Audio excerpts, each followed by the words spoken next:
I guess the audio works well. Let me check it. Bad things happen when I don't.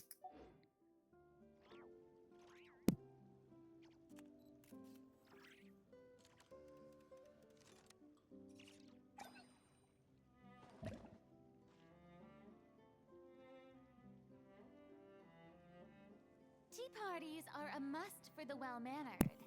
If Okay, you'd like done. to learn the proper etiquette, I'd be happy to teach you.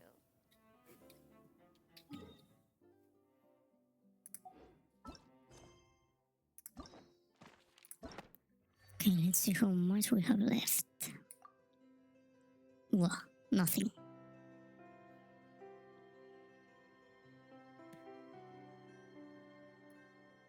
Wait, what the fuck? We were making this one. Oh, we may have more to do than I thought. God damn it.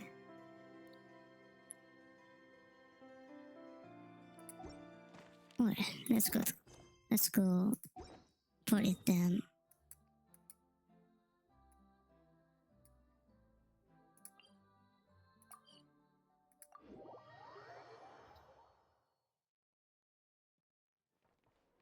Huh?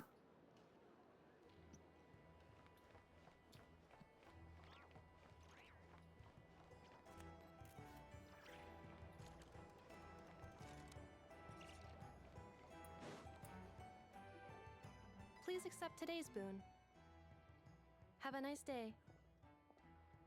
What's Inepha doing there? Are Paimon's eyes deceiving her? Or is that Inepha handing out food for the Frost Moon Scions? Hello there. Would you like a feast of the moon along with some snacks of the day? So, what's new, Inepha? It was only a few days ago when we last saw you, but it looks like you've joined the Frost Moon Scions in that time. And I know too? What are you talking about, Paimon? We're just here to help, duh. In the wake of the disaster, it's all hands on deck. We responded to Lama's request for support. At times like these, the smallest good deed can inspire others and help them through the hard days ahead. And we're using eggs and heating tubes to make that a reality. In true Kamkake Craft Shop style! Great work, I know. Enough! Did you hear that? The Traveler said I did good. That's because fuck. it's true, I know. Proposal. If you can resist eating today's dessert, I will provide you with compliments too. Impossible. No way! Well, that proposal got shot down quickly. I need something to get me through the hard times too, you know. Mom! Yes, dear. Go right ahead. Excuse me. Could I take a photo with the robot lady? She helped us get safely out of Notcry, and she helped us get back home too. She's the best. Oh, Of course she is. And since I'm the whiz kid who built her, that makes me even better than best, right? nah. But you stole my snacks though. Oops. Shall we move to the open space near the center? The view there is better. I'll take the picture. Thank you. Aren't you the better pick for this job, Flint? You underestimate yourself yet again, Master Ilua. Not at all. I rarely come by Nasha Town. I don't know any of the big shots here. All in good time.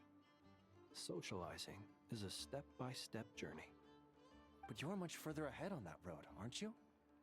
You're not seeing the full picture. You know the truth now. My friends do not understand my habits. There is no question about it. The Lightkeepers need a representative in the League. Someone who is upright, cares about other people, and can realize their self-worth through group action. You say it like you wouldn't make the cut. I am most flattered that you think I would. Sigh a little less, Master Ilua, and have more faith in yourself. all the Lightkeepers agree that you're a very promising young man. That is precisely why Starshina and Nikita felt safe delegating such important work to you.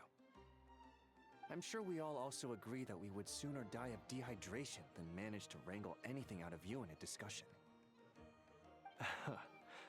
My apologies.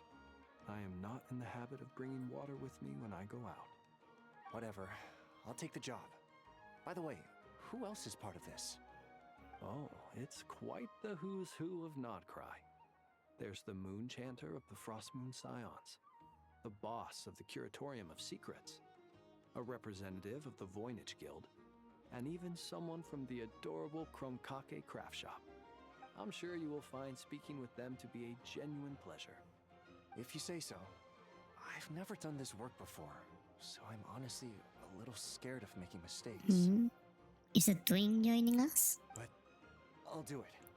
Not only is it our duty as Lightkeepers, but because I want to make Nodcry a more welcoming place. An admirable attitude to take. The beacons are lit, Itlua. We're but one step away from breaking through the blizzard. We have the chance to band together and build our shared homeland into an Elysium.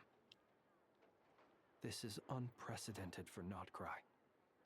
An opportunity not to be missed. Yeah. You're right. I'll do my best. Quite a few familiar faces have arrived. Let's go, shall we? You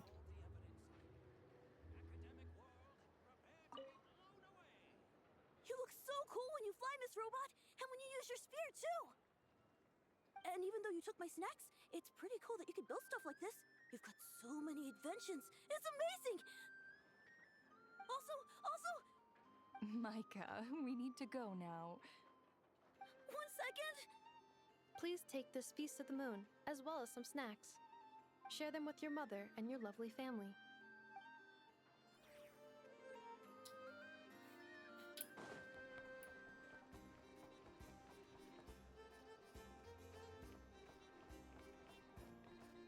Ah, they're gone.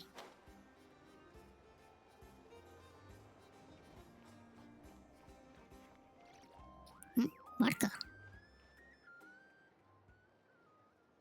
Wow! Everyone's here! You seem well rested. I know no one's asked, but I'm sure you all want to know, so let me just say, we're doing great. Thanks. Nobody asked you. Well, great, but not perfect. Starting to lose my mind from boredom. Can't drink a drop of alcohol while I'm waiting for my wounds to heal. I'm sure you had a sneaky swig or two. Wait, how'd you find out? I'm sure you must be missing Mondstadt after all these years away, Grandmaster. Yeah, you could say that again. Every time I get news from Mondstadt, it makes me want to go back and see the place for myself. Honestly, once things are wrapped up here, I think it'll be time to head back home. What the Hey, fuck? looks like someone's taking the stage. Who eats dirt so much? Can everyone see okay? Anyone need a boost?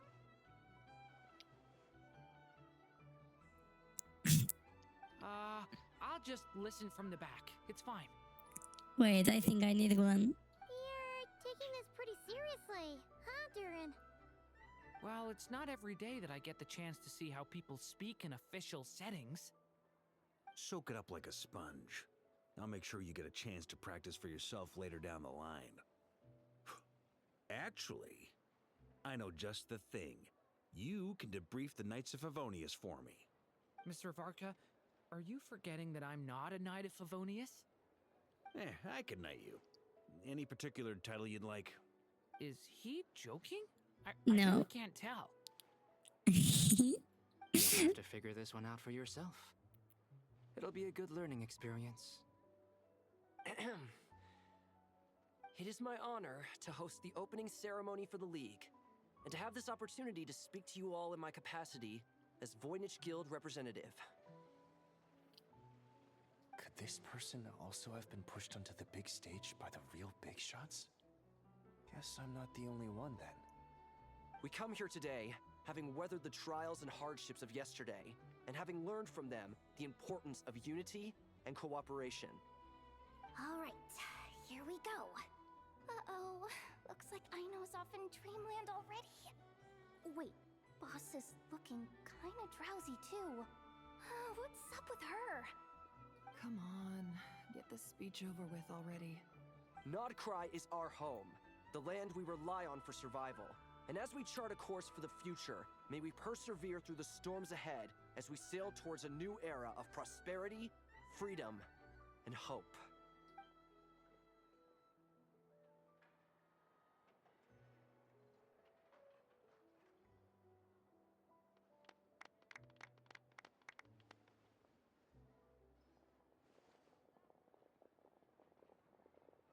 Dum dum.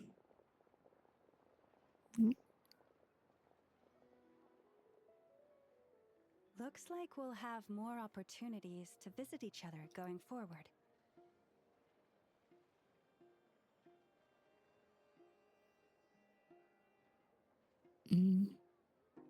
You have exam tomorrow? Good luck then. Shouldn't you keep studying? I'm sure you'll cope, Lady Moonchanter, given how fleet of foot you are.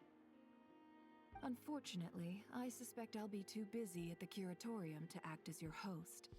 We have a busy schedule, not to mention an international network of contacts to manage. It'll be all right. I'll just check your schedule with Yehoda well in advance. And if she's not available, I can simply ask Ashru. You... So giving my employees extra workload isn't enough for you? You're really going to drag my cat into this too? I thought you'd approve. Aren't you forever increasing your employees' workloads?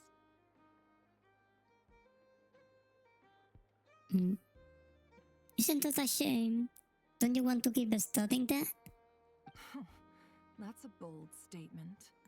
Are all the Frost Moon Scions feeling more audacious now that your moon goddess has returned? Columbina's return has brought joy to all who care about her. That includes both you and me.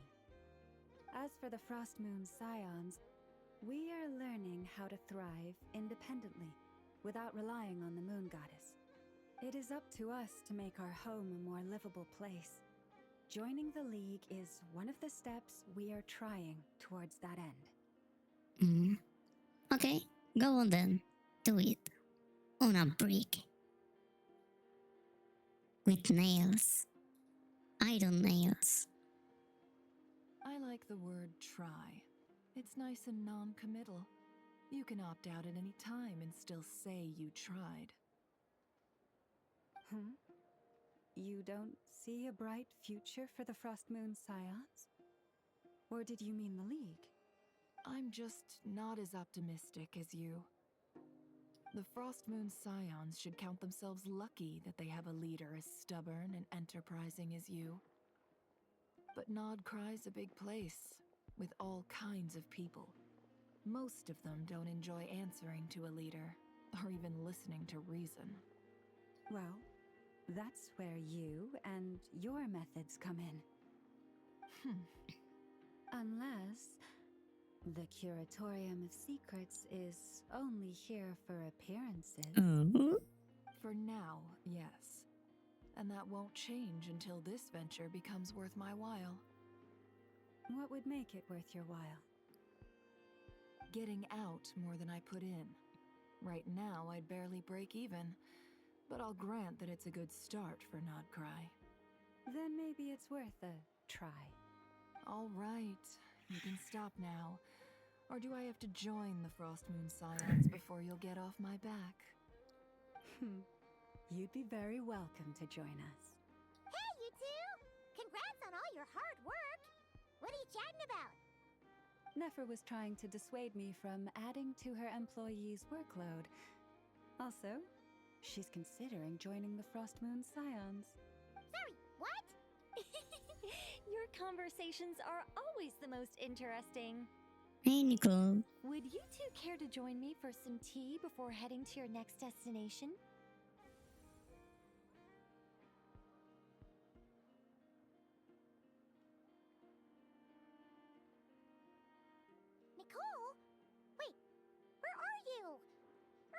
show up today?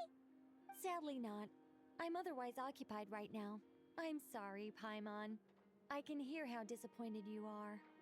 If it's any consolation, let me say that how things appear on the surface is a far cry from what they are at their core. Perhaps you'll feel better if you focus on the fact you have a special line of communication with the great mage herself. Okay? Has something happened? No, or not yet, anyway. Well, that's not ominous at all. Is there something we should be watching out for? Not for the time being. Just think of this as a general check-in to make sure this communication system is still running smoothly. Besides, it's good to chat once in a while if we want to maintain our friendship. You could have just said so. Paimon got all worked up for nothing. Still, the best friendships are built through face-to-face interaction, you know. It's never gonna stop being weird having tea with you when you're not there and just talking to thin air. Alright, fair point. I'll bear that in mind for next time. Mind if I ask what skipping joke about? Yeah. Any update on that crisis at the world's borders? Alice just informed me that they had their work cut out for them. And now everyone's thoroughly exhausted. But they did finally get things back under control. Still, we can't let our guard down yet. The disruption caused by this disaster has made Teyvat easier to detect from the outside universe. She plans to wait for things to stabilize, then reschedule her Mondstadt vacation plans. As for me, I agree with Hat Guy's perspective. This is a time when many new variables are emerging, and the situation is changing constantly. Plus, most of this change is for the worse. I guess Hot Guy is still alive? Good. We have to remain vigilant and ensure that the embers of chaos are not rekindled. I did notice that the energy in Nodcry changed somewhat after the War of Funerary Flame, but since it was still aligned with the Light Realm, I never gave it a second thought. It looks like I'll have to examine the connections between phenomena I observe more closely in the future. Sounds like you've got a lot on your plate. Just doing my duty. It's more or less second nature by now. Of course. To give you the full picture, I'd have to start with the substance from which angels were formed. Never mind. Paimon's right. Showing off my knowledge would be much more satisfying in person. By the way, you did receive the gifts from the Hexen Circle, yes? I'm not trying to claim credit or anything, but my pride demands that I at least mention it. They're quite similar to the protective talisman that Alice gave Dory, but with some very special enhancements. Oh! So that's what kept our friends safe when Dotori trapped them. Indeed. We went to great lengths to make sure they were invisible to his eyes. I see. Thank you. I'm so happy they came in handy. Still, not fishing for gratitude, by the way. I just want you to be aware that sometimes your friends may be protecting you in ways you cannot perceive. Anyway, I'll contact you if anything else crops up. If not, you know what they say, no news is good news. Oh, my angelic instincts are tingling. They say you should head to the docks next. Your friends are about to board their ship home. Oh, their ship's home? Somehow seem even freer than those in Mondstadt.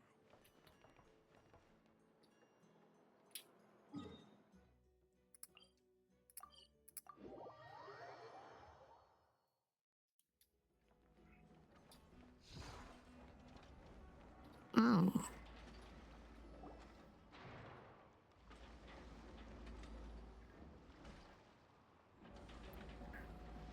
You're here. You're here too, Hat Guy.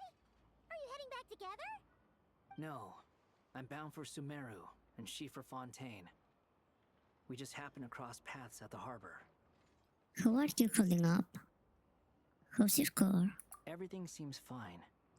Sandrone may have an abominable temper, but she's always been very responsible with important calculations, and things entrusted to her by valued friends.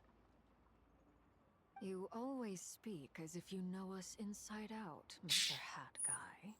I wonder why. Maybe I'm just a good judge of character. I certainly hope that's all there is to it. Regardless, you have been a significant help in this matter.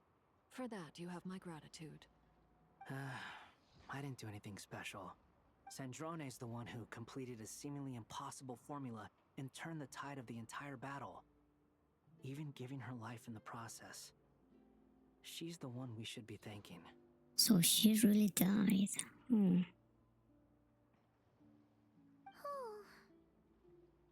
Even we were unaware that Sandrone had hidden the real formula inside Polonia's body. She managed to fool Dottore into thinking the formula was running in her system by installing an identical-looking decoy within her. She probably realized that she didn't have the strength to stop Dottore. But this way, she could at least get him to lower his guard. She always worked like that. Always had a backup plan. What will happen to her body? Well, that's why I'm traveling to Fontaine.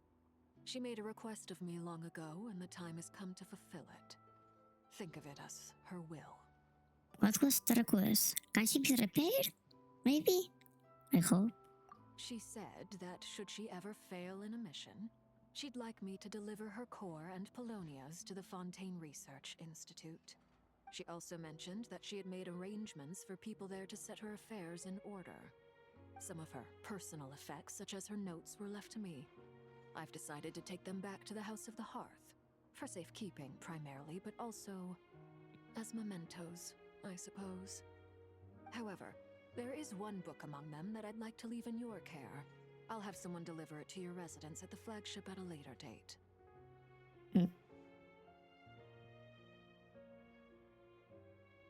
Why me? Does Colombina know about this? No, I was specifically warned not to tell her. This is her last wish, and I will abide by it. Is it also some kind of backup plan? I can only hope so, but none of us here can know for certain. I bade farewell to Colombina earlier today. As promised, she turned the iridescent moon's marrow over to me. She spent a long time with Sandrone's body, saying her goodbyes. Oh,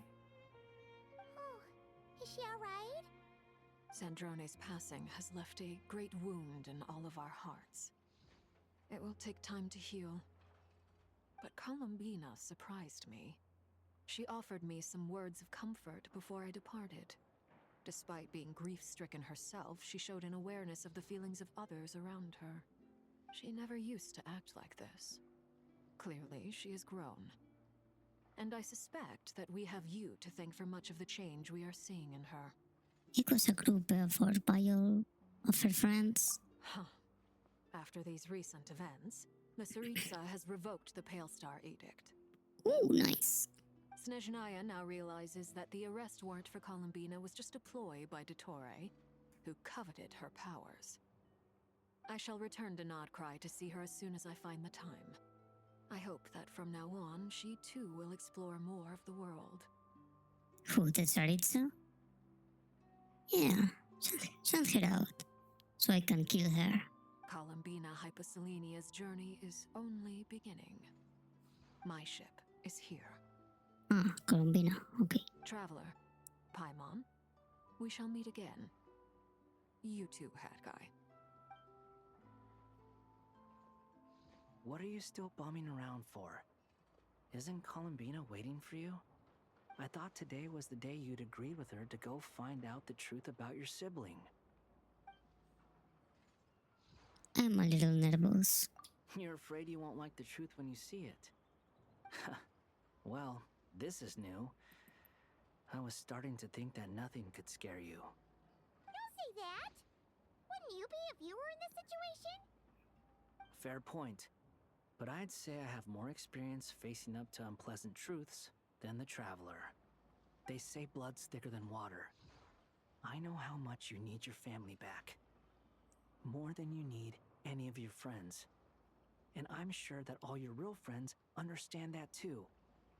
No matter what the truth turns out to be, They will stick by you and support you, whatever decision you make.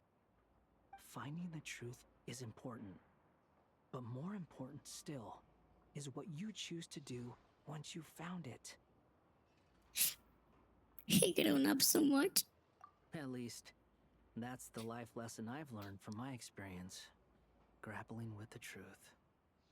Do you feel better now than you used to? What? Now that Dottoro's dead and gone? A little, I guess. But it hasn't solved everything. Maybe I regret not getting to end his life with my own hands. Or maybe it's something else.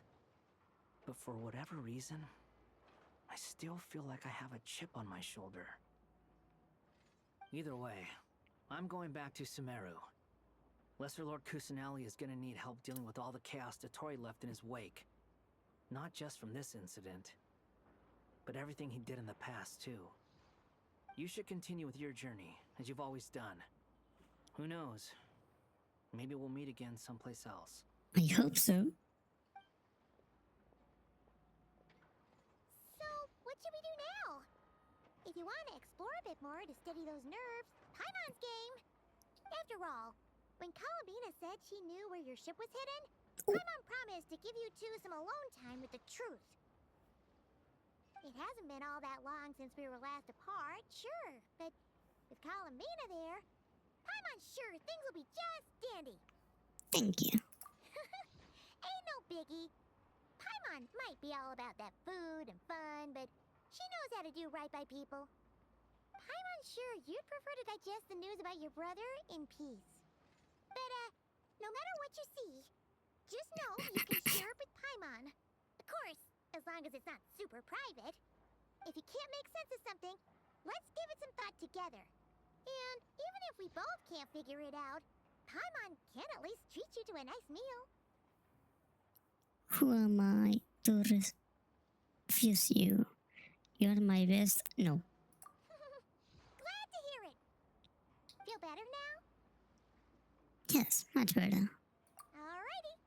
Next up, time to meet with Columbina.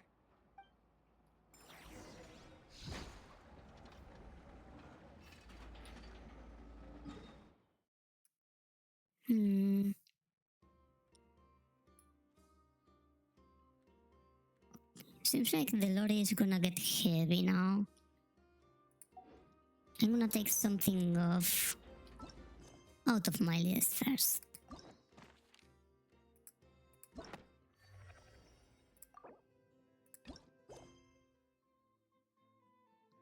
Wait. No, not that.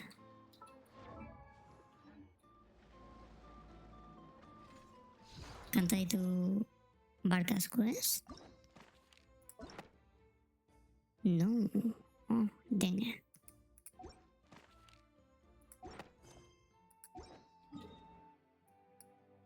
Okay, let's finish this then.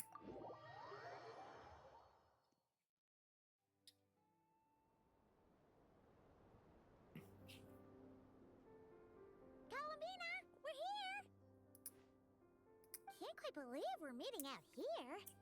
We've gotten used to walking over to Silver Moon Hall whenever we go see you.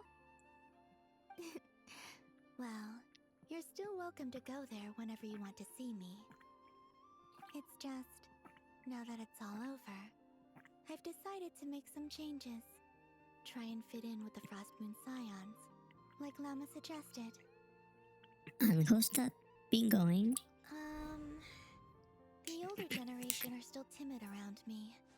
They don't dare get too close, and they bow their heads when I walk by.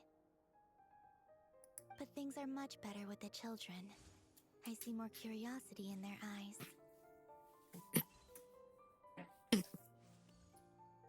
Hopefully, by the time the next Moon Prayer Night comes around, I can enjoy the festival with them as myself, without having to pretend that I'm only dressed up as the Moon Goddess. You'll do fine, Columbina. Paimon's sure they'll realize you're super nice once they get to know you better. You really think so? When we first met, you thought I was a little up in the clouds. We were just starting out then, come on! So Lama told you, huh? I'm only teasing. I know that I have you to thank for pulling me back down to solid ground. It feels good to finally stand firm on the earth where I was born. Oh, that's great! Oh, nice. You can have this back now. Thank you. I'll make sure not to lose it this time. Well then, are you ready? Ether, what happened to our spaceship back then? Why did you leave? It's time to learn the truth at last. I'm ready as I'll ever be. Good. Then let me open the way for you. Yep, Columbina.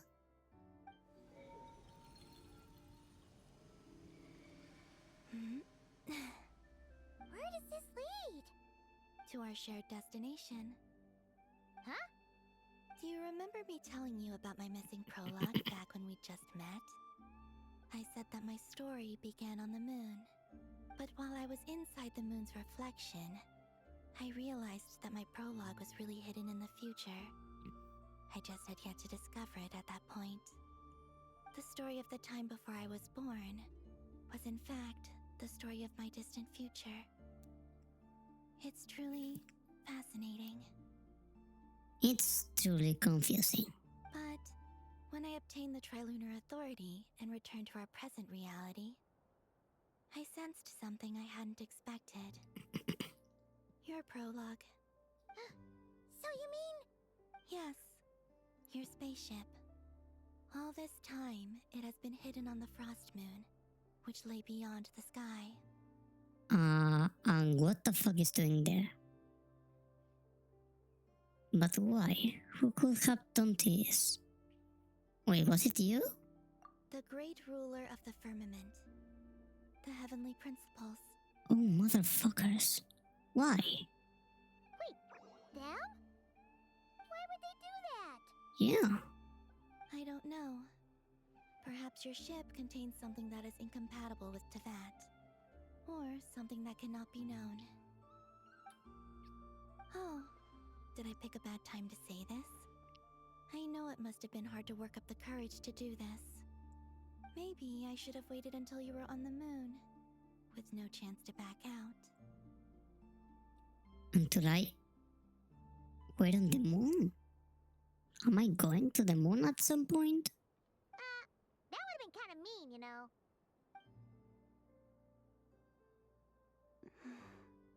Take me there. Oh?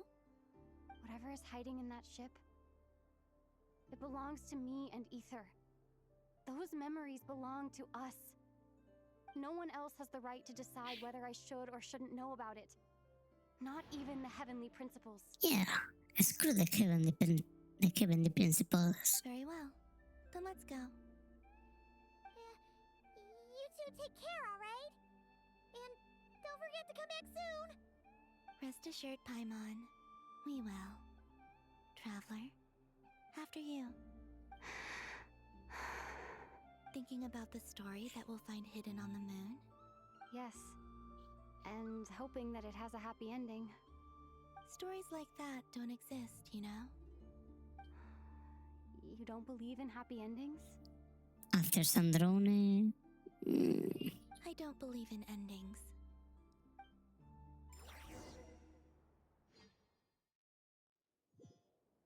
Where am I? This is the pathway I built between Tevat and the Frost Moon. The moon is very far away from us, so it could be a long journey.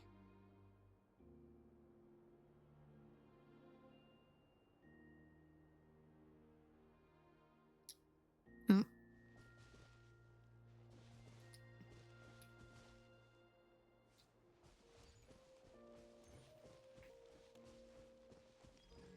After I obtained the Trilunar Authority, I unwittingly saw past events from many of my friends' lives.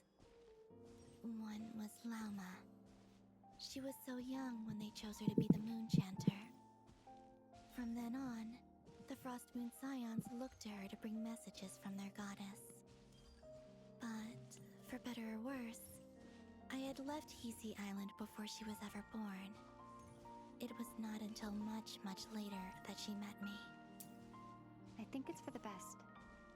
Because of the way things turned out, you had the opportunity to become friends. You're right. In that sense, I think we were both very lucky. You can watch? Oh, what a shame. This part is gonna be filled with lore.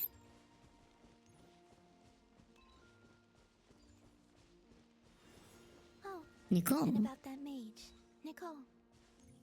I only recently learned that she has lived in Teyvat since the time of the Three Moon Sisters.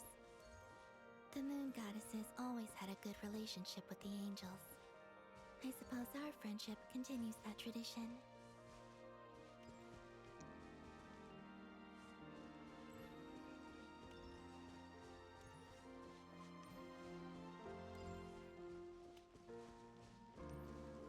Oh, Sandrone. And then there's Sandrone. I never knew that much about her, beyond the fact that she was created by someone called the Lord Artificer. She, too, suffered for a long time before joining the Fatui.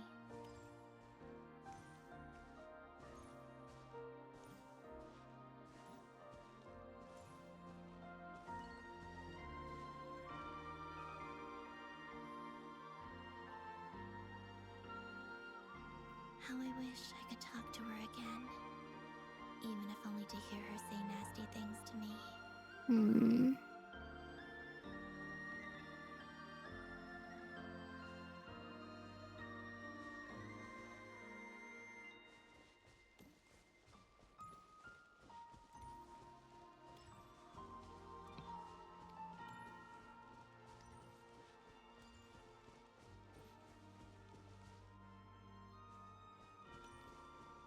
Also, I saw your sibling's story.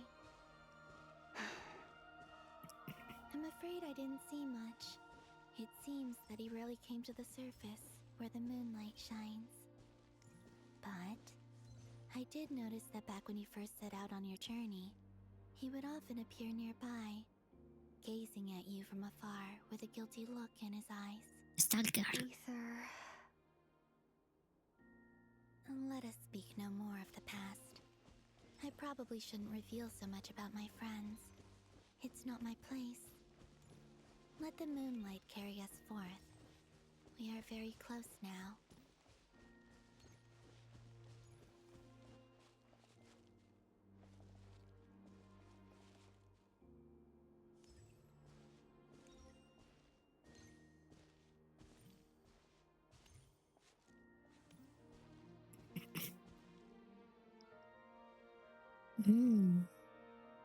I liked it both. I'd like to bring some kuhenki to the moon as well. If they're willing, of course. What about your other friends? Will you bring them to visit too? Certainly. But I'll need to tidy the place up first. This home hasn't received any guests in a long, long time.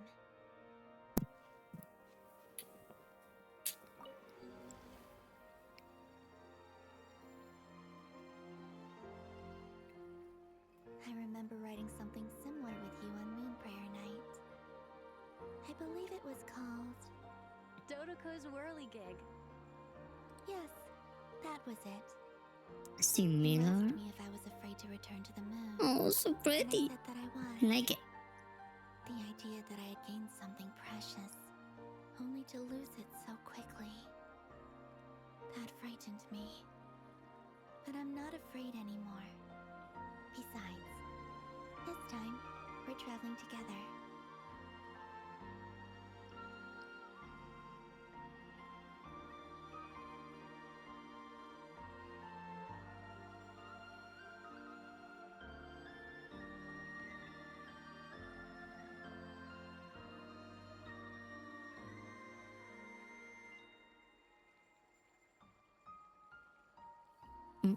No.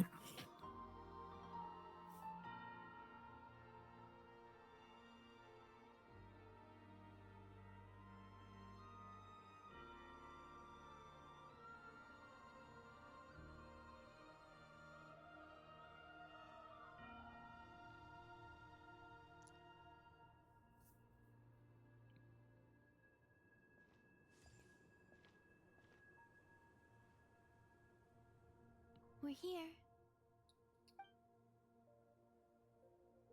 Over there. Oh, finally. There it is. Oh, I can move around. Can I see something on the map? No.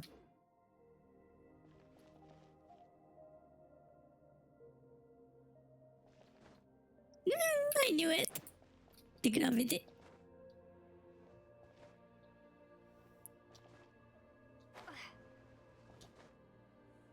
So good.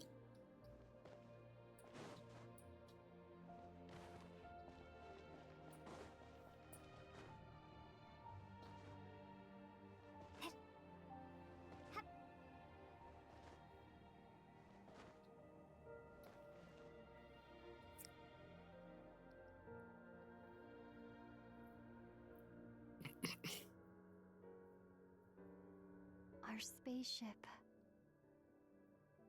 It's huge. I suppose that the moon is the only place one could hide it. It'll be alright. Huh?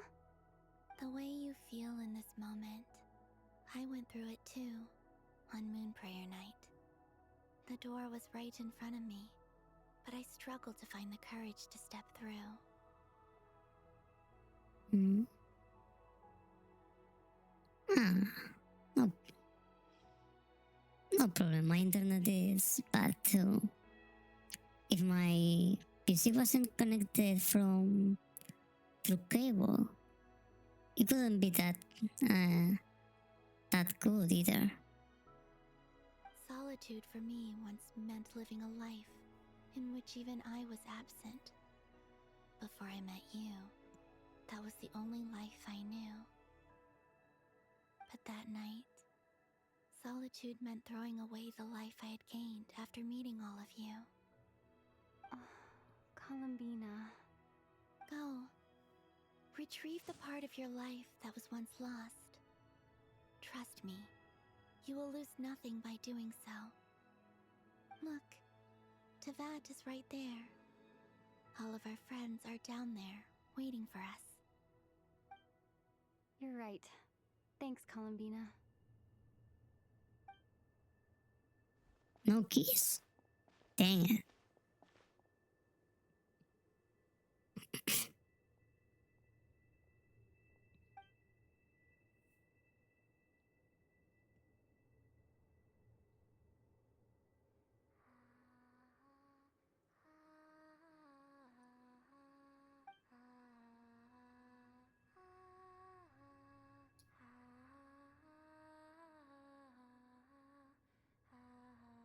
Ooh, good eyes.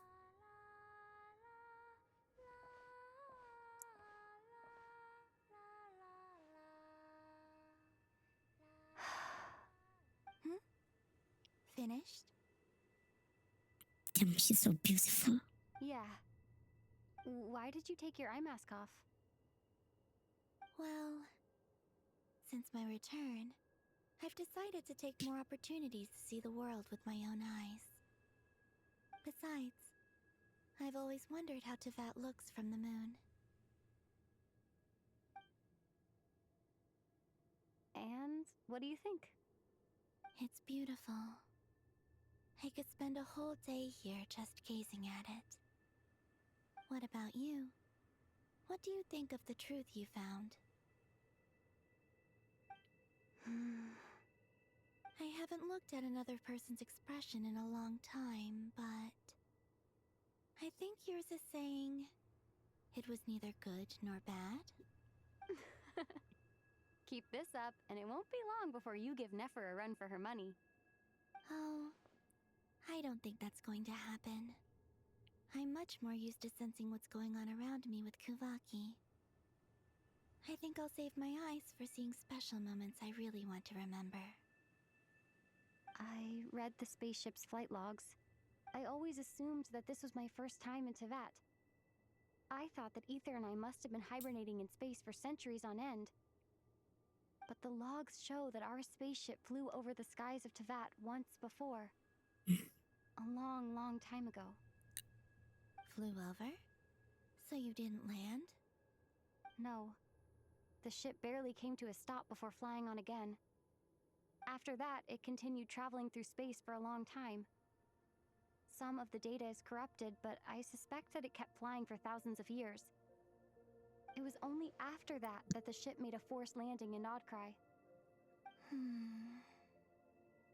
When Ether found me, he came from outside the ship. Could this mean that he left the ship long before I did? Maybe even during our first pass over to Vat? Yeah, maybe he fell. Are you alright? Yes. I can feel that the truth is coming together, one small piece at a time.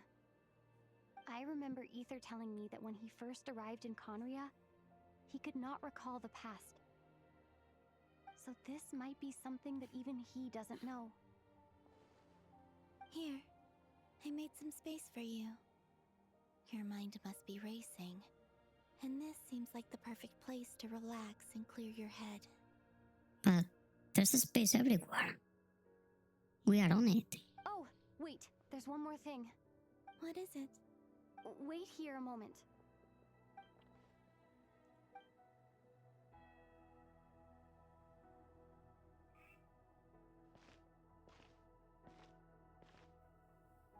Hey, Columbina.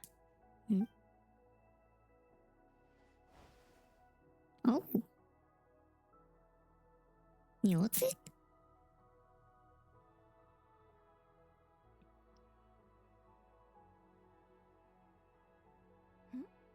Is that a new outfit? An old one, technically. It's been in a cabinet inside the ship this whole time. It's a matching pair with Ether's. He's always liked this set more. Huh. I don't think there's a huge difference. Really? Yes. It's still the same you. You're the same person, no matter what clothes you wear. Only Columbina would make an observation like that. Traveler, do you consider Teyvat your home? Home is wherever Ether is. But then, after all the time I've spent here and everything I've been through, yes, I'd say it's my home. Would you change your answer if Teyvat changed appearance? I mean, if the truth about Teyvat turned out to be different than what you thought. I don't know. But I don't think so. The truth is not what matters most to me about Teyvat. When I was first born, I longed for a home. And when you get something before you're mature enough to understand the world, you just take it at face value. I thought that a home was a transaction. You give me what I want, and I'll do the same for you. But you and your friends taught me what a true home should look like. You never asked for anything, yet you gave so generously to me. That's because your friendship matters to us. It was worth it. In the past, I thought that my birth in Nodcry must have been a mistake. But after journeying to the distant past where the story began, I realized that it was I who chose Nodcry to be my future home. Now, I am glad that I made that choice. I'm sure your friends are just as glad. In fact, I intend to make the same choice today as I did back then. What do you mean? Well, I've given the Eternal Moon's Marrow to Lauma, and the Iridescent Moon's Marrow to Arlecchino. And now, I shall return my Kuvagi to Nodcry again, that it may continue to protect my chosen home. Wait, but what about your body? Oh, are you worried that I'll disappear again? Yeah. I won't. Not this time.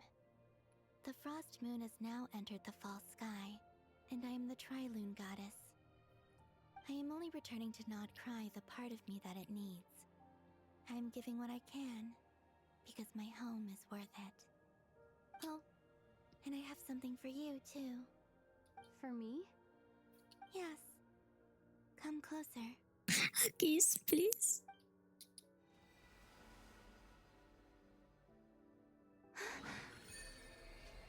Huh? What's that? Falling starfire.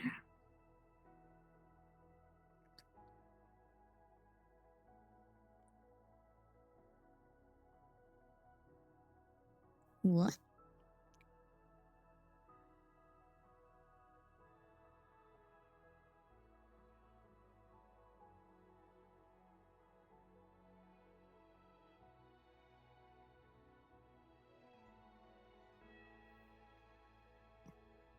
Holy.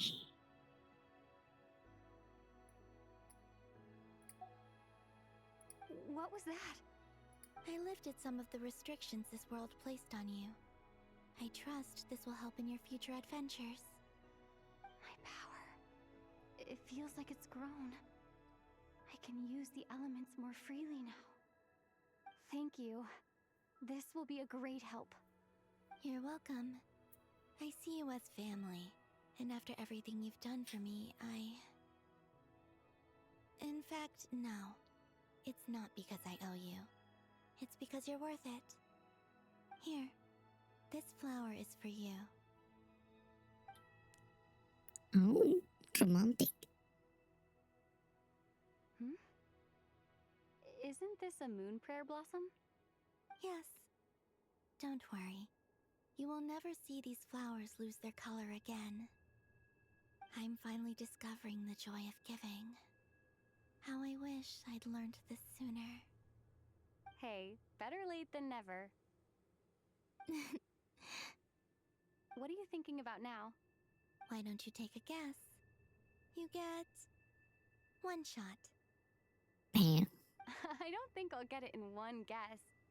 But I'm sure it's a happy thought. That's kind of a sneaky answer. I can't say you got it wrong. Down into that, the moon seems so far away. I felt it might always lie beyond my reach. But on the moon, everything feels so close by. The haze that once enshrouded the skies has finally been dispersed. I feel like a traveler on a winter's night, starting a new chapter in my tale by the warmth of a bonfire. I don't have a lot of luggage, but I do have a lot of hope for the future. Well, what's next? Next, to start with, I want to stay here just a little longer. After that, let's return home and continue our journey.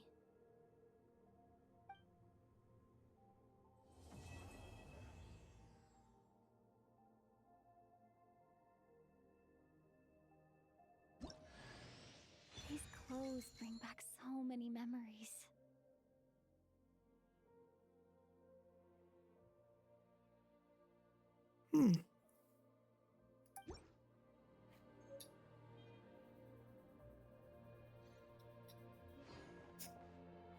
So, do I have new mob set or something?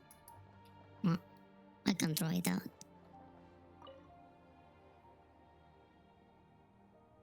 The journey goes on, for you and for me. Like I said, this is not the end. I don't believe there has to be an ending. Could you tell me a little bit about this Nesnaya? Oh, is that your next destination? Yep. Most people would probably tell you to pack some warm clothes. But I experience things differently than most people, so I can't know how cold it is. In fact, it is home to quite a wondrous heat source. I think they call it Kreshnik's torch. Every city in Snezhnaya is built around one of those. I sensed the energy it gave off as I was passing by on a railway train. It felt grand and distant. I also recommend the Korolievsky troupe in Snezhnograd. They give performances quite regularly, and entry was free for Harbingers. I liked them a lot. What do you know about the Tsaritsa? Ice cold and sharp. Crystal clear in some ways, yet profoundly unfathomable in others. Like the thick layer of ice on top of a frozen lake. That's just the impression that Tsaritsa gives me. I was never able to glimpse what truly lies beneath that icy exterior. In fact, I don't think the people of Snezhnaya even know what kind of power their god wields. Maybe that's because the Tsaritsa herself has never acknowledged, nor accepted that power. So she has her own problems too, Tell me more about the Fatui. There's Regrator, the Rooster, and the Jester. I don't think I know them. Between them, they control a lot of what happens in Snezhnaya. But I could never wrap my head around how exactly power is split between them. I just know they are each responsible for many specific domains. I noticed that the Rooster and Regrator often appear to get along on the surface, while working against each other in secret. And theirs is not a friendly rivalry. But I wasn't particularly interested, so I tended to keep my distance. Now that I think about it, the term Mistelton often seemed to come up in connection with Project Stuja. What?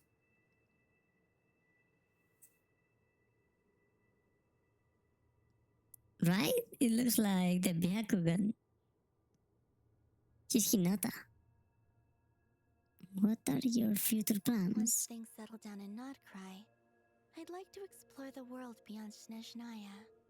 You've told me so many stories about the other places you've been to, and all the friends you've made there. I'm curious to visit those nations and see them for myself. It would also help me learn more about the journey that has made you into the person you are today. Well, that's all. Okay. As you continue on your journey, don't forget to gaze up at the moon once in a while. It is, after all, no longer an illusion. It shall cast down its true moonlight, connecting us in truth.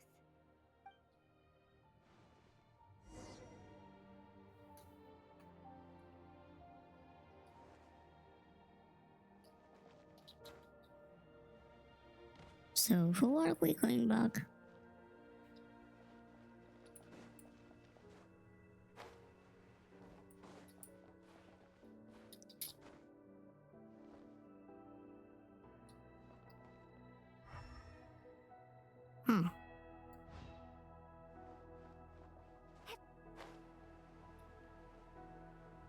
Wait, can I explore that way?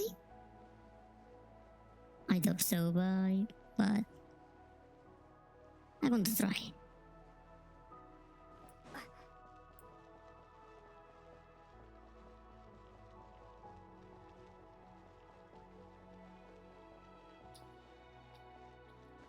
Fuck.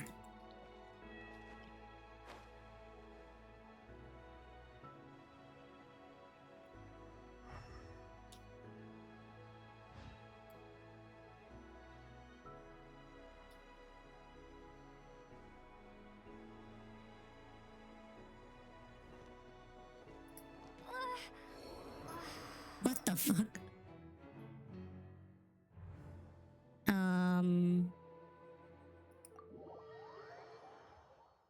I didn't fall from that guy. What the hell?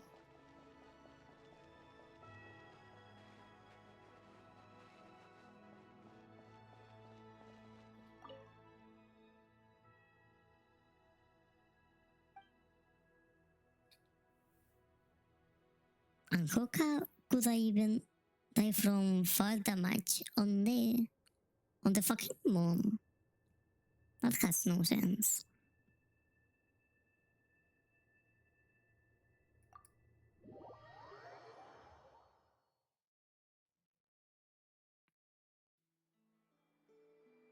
to Jean, acting Grand Master of the Knights of Favonius. Ugh, this preamble is such a pain to write. It's probably high time we got rid of this acting business. I trust that Dern has updated you all on recent events. Hope we didn't worry you too much. The good news is, we managed to come together and put a stop to the Doctor's evil schemes. With that, I think it's safe to say that Notcry is finally out of the woods. Mm. It's giving you really a lot of trouble, huh? Okay, see you later.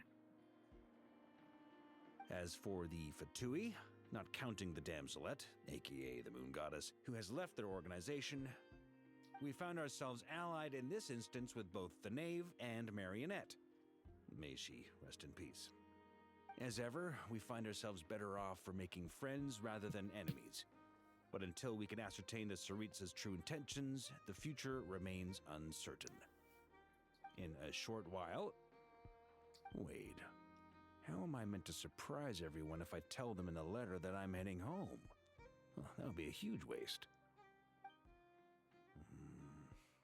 Okay, got it. I will begin sending the expeditionary team back home in waves. I'm sure they'll be able to answer any questions you still have.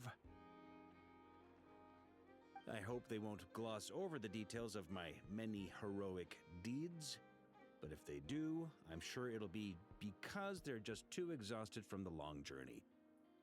I think of Mondstadt daily. Please give everyone my best regards. P.S. The honorary knight went above and beyond this time. Are there any other honors we can give her? I'll leave it with you. P.P.S. Please be extra nice to Klee for the foreseeable future. I cashed in on the last favor that the Hexen Circle owed us, so we need to earn some more goodwill. If there's any serious problems, feel free to stick me in solitary confinement when I get back. I'll do the time for her. Whew. And that, as they say, is all she wrote. End of an era. And with the moon shining down brighter than ever, I think everyone is going to sleep well tonight.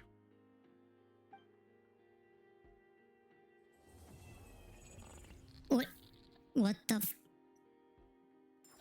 what was that?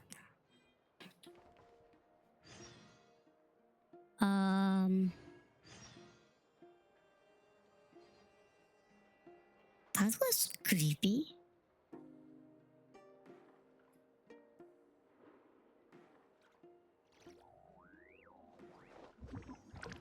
Is the moon looking any different? I don't see any difference though. Maybe a bit more blue? I don't know. But what the fuck was that?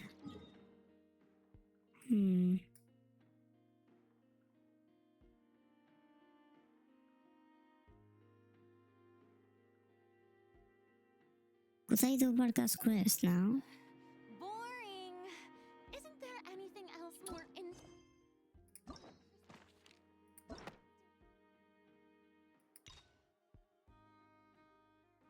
Yep.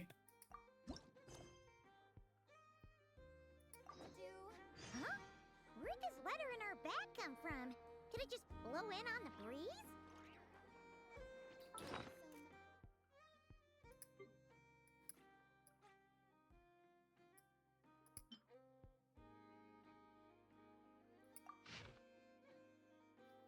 Hey, long time no see, my friend. What's that? You say we just met recently?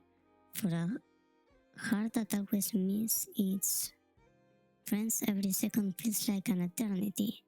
And after such a grand adventure in Notcry, you must have gathered quite a few stories along the way, yes? Are you perhaps looking for an old friend to talk to? Do you happen to need a bard? One who can turn your tales to verse? If so, come and catch up with me at the Starnuts Cliff. The wine is poured and the strings are already done. A bar. Yeah, 20. Oh, it's from the Tone Deaf Bard. Yep. Apparently, he wants to hear all about our adventures in Nodcry. Maybe we can get some tasty treats out of him in return. Come on, let's go to Star Snatch Cliff.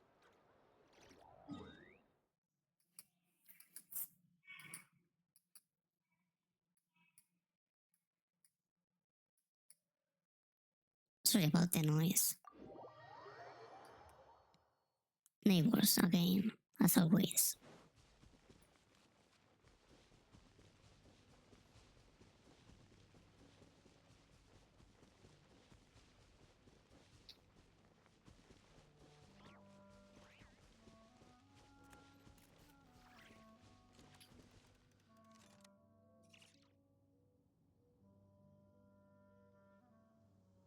The music of Mondstadt now feels so nostalgic.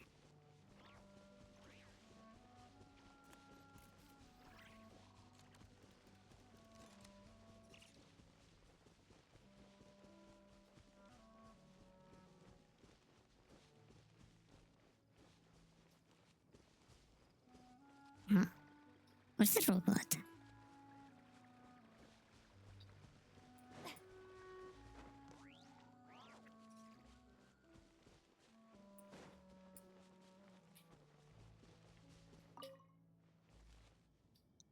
So weird.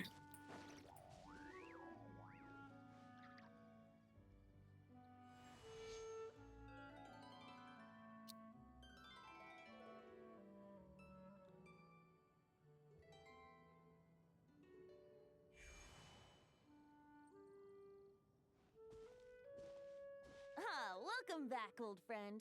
And how should I be addressing you these days? The honorary knight of Mondstadt? The Tumaini of Natlan? Or the great hero of Nodcry?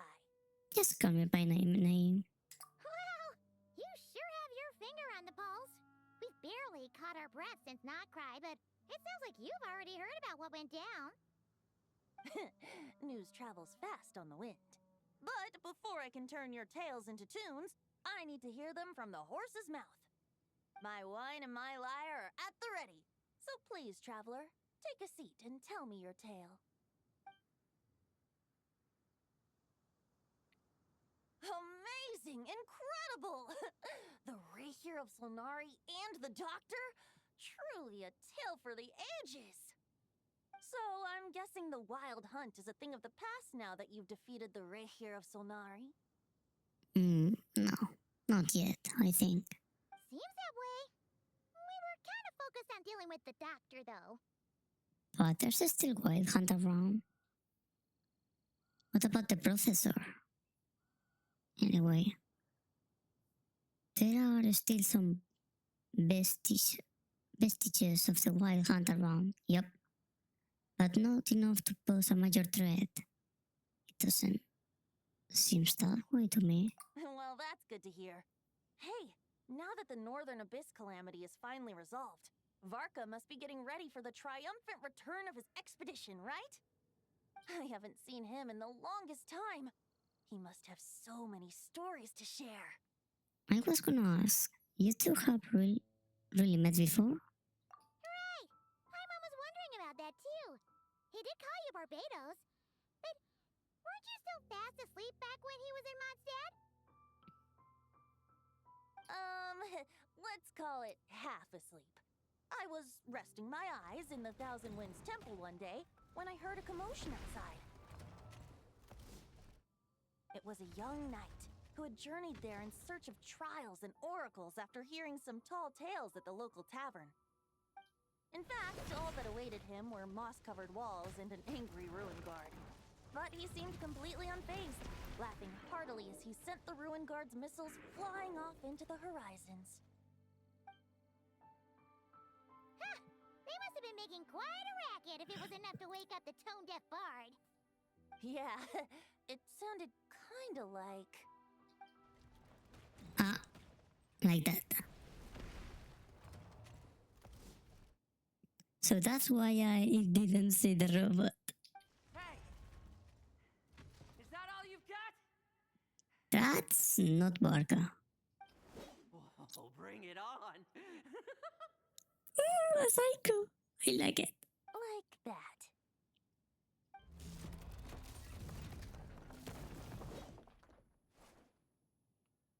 Giving up already? You're not half as tough as Varka said.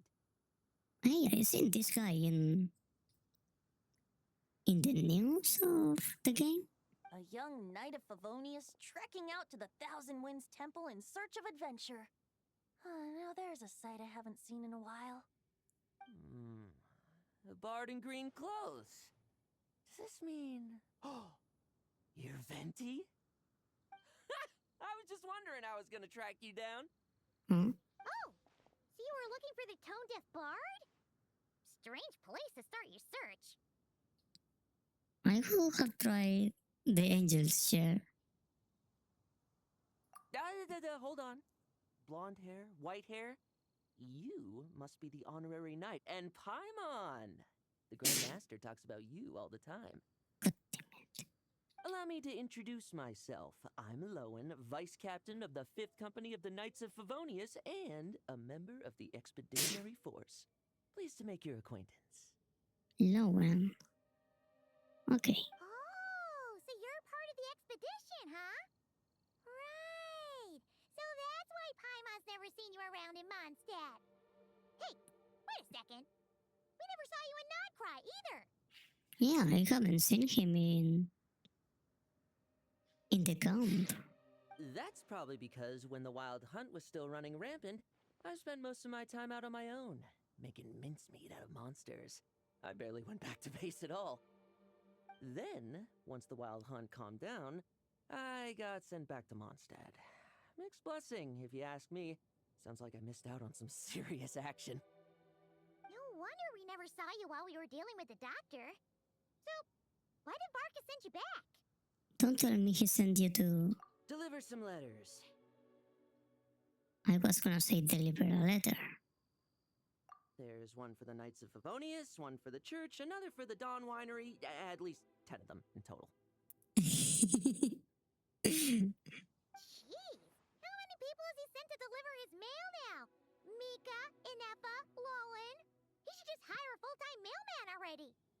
In fact, he's earned himself a new nickname. Let's go with Sir Writes a Lot. Another day, another nickname, huh? Don't depart. I'll have you know that poetry and letters were humanity's earliest means of expressing their thoughts. So, tone deaf or not, I wear the title of Bard with pride.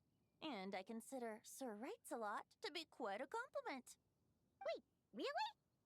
Darn it! Darn Maybe it. Paimon should come up with some harder-hitting nicknames for these two. Anyway, since this young man has come all the way to the Thousand Winds Temple looking for me, I assume he must have a letter for me too. Am I right? You sure are, to use the Grand Master's own words. This one is for the bard in green clothes. These days, I think he goes by Venti. Doesn't really have an address as such. You could start by asking around in Mondstadt, or maybe try your luck at the Thousand Winds Temple. Not in the fucking tavern? I figured that since there was this punching bag here, Ruin Guard, I could get some practice in while I was at it. So, I came right here the second I got back to Mondstadt. I really like this guy. That Varker is so slapdash sometimes. It's a good thing we happen to be nearby. So, what does the letter says? Oh, he also said to remind you to write back. Nothing in particular. Just some idle chatter between two drinking buddies. But if I'm supposed to write back this time, I'll need some time to mull over my response. Verka gave you a whole bunch of letters to deliver, right? Maybe you can head into Mondstadt and deliver the rest of them first? My thoughts exactly. Assuming I can find the way. Hopefully the roads haven't changed too much since the pre-expedition days. Well, why don't we have Mondstadt's honorary knight escort this homeward-bound wanderer to the city? I'm sure some of the recipients of Varka's letters will turn out to be old friends of yours, too.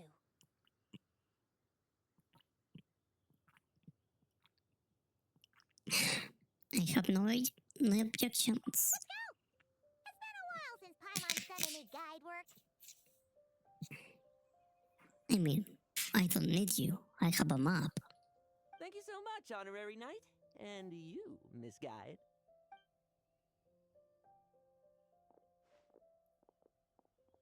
The Abyss. The Wild Hunt. Andreas? Andreas. Isn't that like Boreas? When I face him, he appears as Andreas, I think. Get home safe, Varka. Why do my ears feel so hot all of a sudden? Is someone talking about me?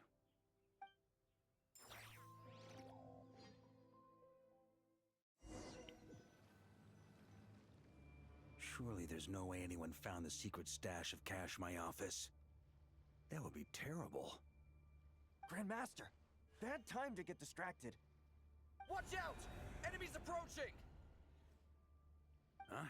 Oh, it's just a few stragglers. Yeah. They're no real threat to us. Kill them. This expedition is almost over. We just need to deal with these final few targets, and then we will make our triumphant return! Yeah. Wait, let me see the weapon. Isn't this the same as Diluc's?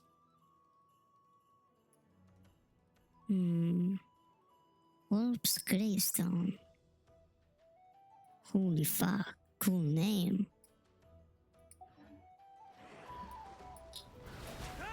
What the fuck?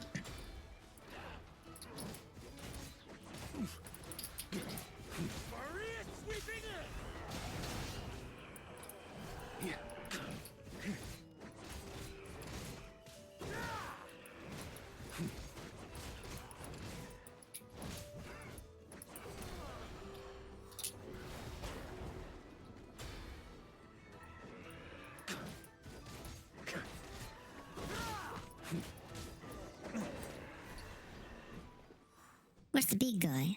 Without the ray here of Sonari to direct them, it seems like all that's left is their primal urge to destroy. If this is all that the Wild Hunt can muster now, surely the Lightkeepers of Nodcry will be able to deal with what's left. Just like I thought. What we should be wary of now is... Grandmaster, based on Lightkeeper intel and our own reconnaissance, one of the suspected targets should be just up ahead. Good. You know the drill. Stay here and stand guard. Leave the rest to me. Yes, Grandmaster! Where are we, by the way? What the fuck is that? We meet again, Andreas. Andreas.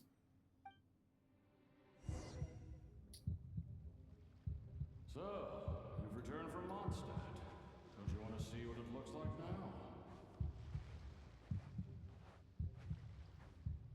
I was planning to take a look around there myself. Perhaps you could be my guide. What's this? An echo from 1,000 years ago?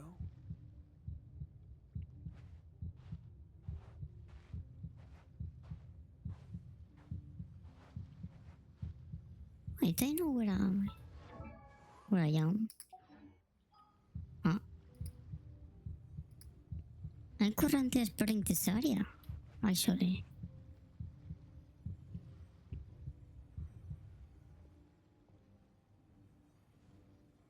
Everything seems normal so far.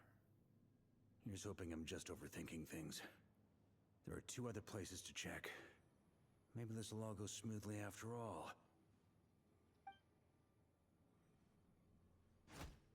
It's your turn, my friend. Come, Andreas!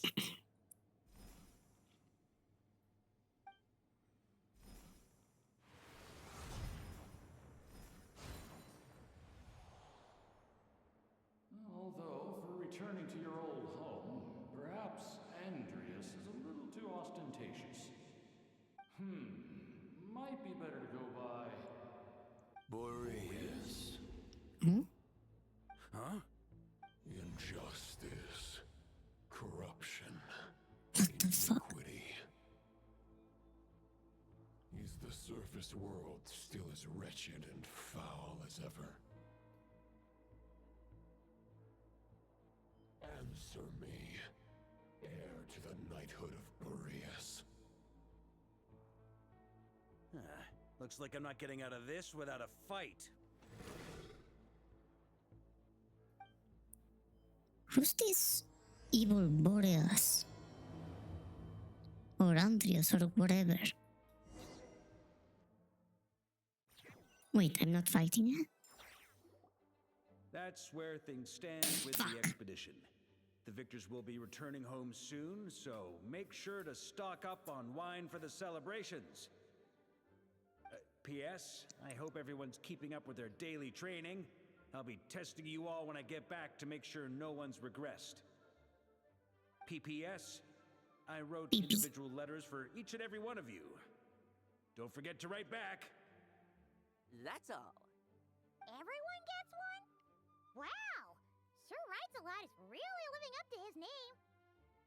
I guess the Grand Master must have something specific to say to each of us. Even I got a letter, and I'm not a real knight yet. Jean? Oh, yes. That's our Grandmaster for you. By the way, anyone know where I can find the cavalry captain? I have a letter for him as well. Alright, where's Kaeya? You mean Kaya? He said he was meeting a friend from the church at the Angel Share. From the church. Rosaria, maybe? Allegedly for work. Said he was exchanging intel. But I'd say there's a 50-50 chance he's just there for a drink. The Angel Share. Intelligence from the Church of Favonius? That's Rosaria. I'm on bets there'll be lots of familiar faces there. How about we deliver Kaya's letter? And these are there too as well! Really? Oh, that would be a great help, thank you. Our thanks to you too, Lowen. The other knights will help distribute the remaining letters. You've had a long journey. Please go get some rest. Great, but I won't be resting just yet. I have one last letter to deliver to Wolvendom. This one, I was planning on delivering personally. Razor. I heard that another challenger recently passed Boreas' trial. Well, with any luck, that wolf might be willing to reveal himself to me, too. Very well, but please remember to show respect to the local wolves. I will. Goodbye.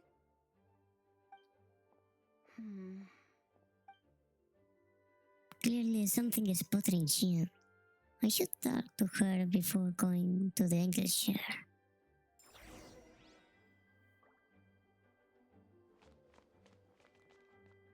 Oh, so cute. What are you doing? Grandmaster offered lots of advice in his letter regarding my recent assessments. I didn't think he'd spare a thought for that kind of thing in the middle of an expedition. So, honorary knight, if you have the time, do you think you could help me out with my special training? Of course.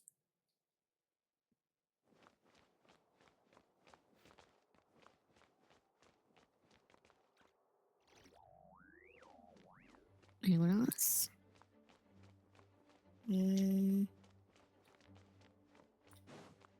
Not down here.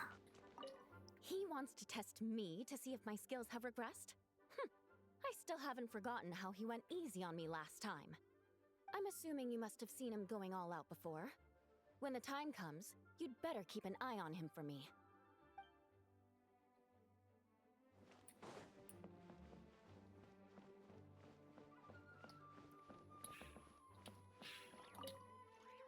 Ah, the Grand Master. The archives are filled with documents awaiting his review. I'm not letting him run off again until he's finished dealing with every last one. Oh, poor Varga. On another note, have you spoken to Jean? I hope she'll finally be able to relax a little once Varka returns.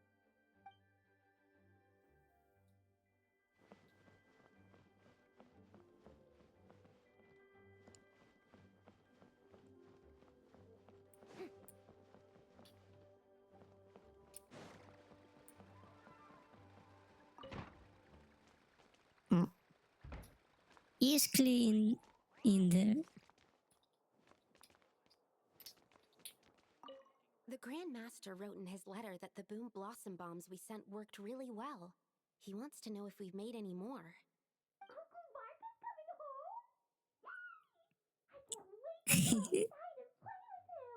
It's so cute. But why is she grounded again? Okay, we'll deliver these letters to the Adventurers Guild and the Cat's Tail. You can just handle the ones for the Angel share. The expedition is finally wrapping up. Oh, I hope the maps I made on our way there are good enough to get them safely home.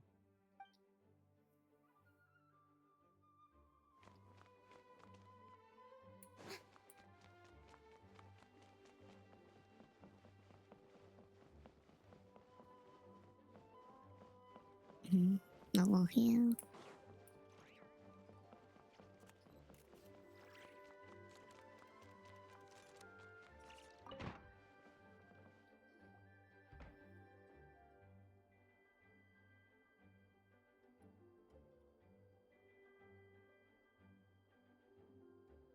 Honorary Knight, you're still here? I'll be setting off shortly, but it seems like there's something on your mind. Is it that obvious? Huh? But Fark is coming back. The situation in Nakrai is stable. Surely things are looking up. True. From what you and Lowen have told me, the expedition has indeed accomplished its strategic objectives. It seems that Mondstadt no longer faces any threat from the perils of the North, be they the Wild Hunt or the Doctor. And yet, for some reason, I can't help but recall something the Grandmaster said to me before he left. If I don't make it back from this expedition, you'll have to assume the mantle of Grand Master of the Knights of Favonius. If it comes to that, remember to train the next Knight of Boreas in my stead. I've planted some promising seeds in Mondstadt, but they still need time to grow. Some have yet to master the art of social interaction. Some don't yet understand that they too need protecting. And some, well, some might not even want to be a knight yet. What's wrong? Well, there's no need to frown. I'm going on an expedition, not marching to my death. This is all just a contingency plan in the event that I'm unable to return. Until I return, I leave them in your care. The lineage of the Knights of Boreas has nearly been extinguished twice in Mondstadt's history. The first wandering knight to claim the title arrived in Mondstadt 1,000 years ago, along with his wolf companion. He was as free as the wind. He left no succession plan behind. Even his name was lost to history. The title of Boreas could have disappeared from Mondstadt just as he did. But he had an informal disciple, a knight named Ravenwood, who admired the Knight of Boreas greatly. Ravenwood's valor and swordsmanship earned him the wolf spirit's recognition. When the old aristocracy tried to regain power, Ravenwood came once more to Mondstadt's defense. From then on, the title of Knight of Boreas was passed down from generation to generation within the Knights of Favonius. Wolf spirit? You mean that big blue wolf in Wolfenden? Correct. As you may already know, the Wolf of the North is the surviving spirit of an ancient god.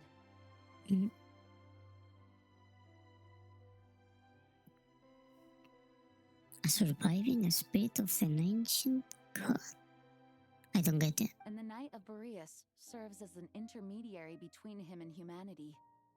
Lupus Boreas, who had never known what it meant to love, came to understand it through the journey with his human companion. In the end, he chose to allow his power to become one with the land. This was once a well-known tale in Mondstadt, but these days, few people are aware that the starting point of the Wolf King's journey was not Mondstadt, but Nodcry.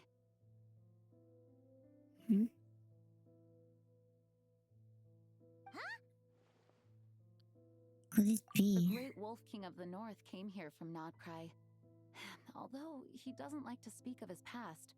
In fact, he rarely shows himself to people at all nowadays. As such, this tale can only be found deep within the Knights of Favonius library. Even among the Knights of Favonius, few are aware of it. The Grand Master didn't disclose any concrete objectives before departing on his expedition. I couldn't help but wonder whether it might somehow be related to Nodcry's Wolf of the North.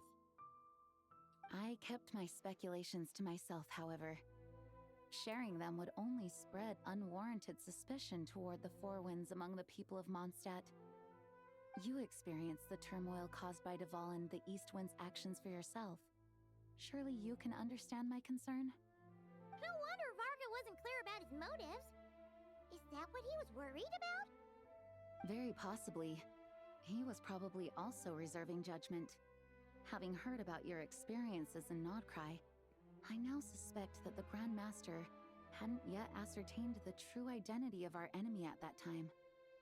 And as it turns out, the Calamity born in the north wasn't an ancient god, but rather the Wild Hunt and the Doctor. I guess we were both jumping to conclusions. Well, always better to be overprepared than caught off guard. Facing the worst case scenario with no backup plan would have been far worse. Yes, I completely agree. The tide can turn rapidly in times of battle. It's a leader's responsibility to prepare for every possible contingency. Even if his contingency plan never needs to be put into action, I'm sure the Grand Master is relieved to know that it's in place.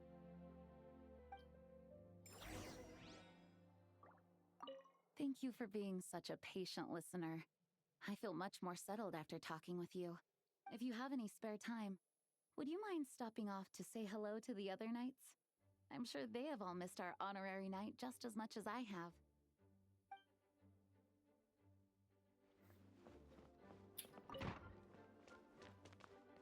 Can I talk to other knights? This guy maybe? Ah, this is nothing.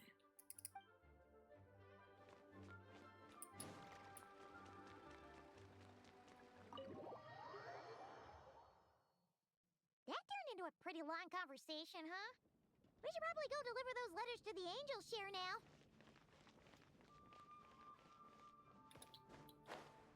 Ooh. Almost screwed it there. I don't want to do that yet.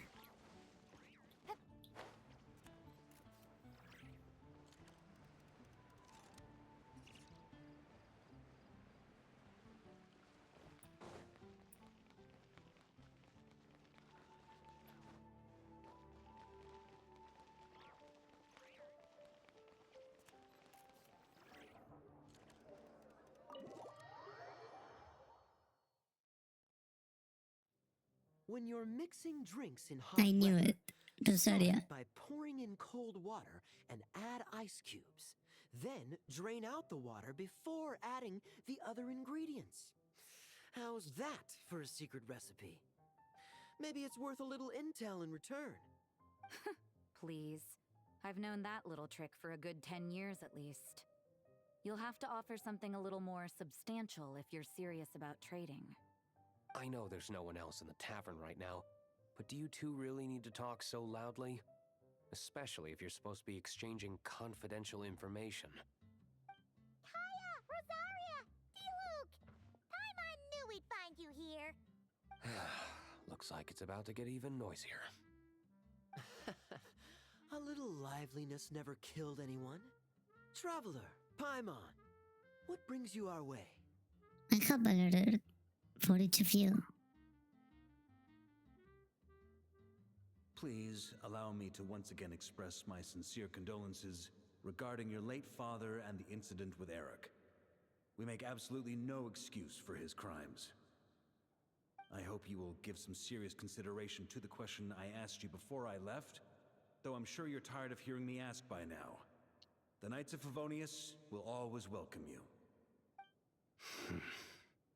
From the look on your face, I'm guessing the Grand Master is still refusing to drop it? He nags like an old man. It's hardly surprising. Huh? Drop What? Nothing, really. Before leaving on the expedition, Varka came here to chat with me over a drink. I failed to avoid him. He, asked me if I'd consider rejoining the Knights of Favonius, and I declined. He expressed his regret about everything that happened, and asked me to reconsider. That's all there is to it. Yeah, right. Sounds like you skipped a lot of details. There's clearly more to it. Whatever details I chose to omit are in the past.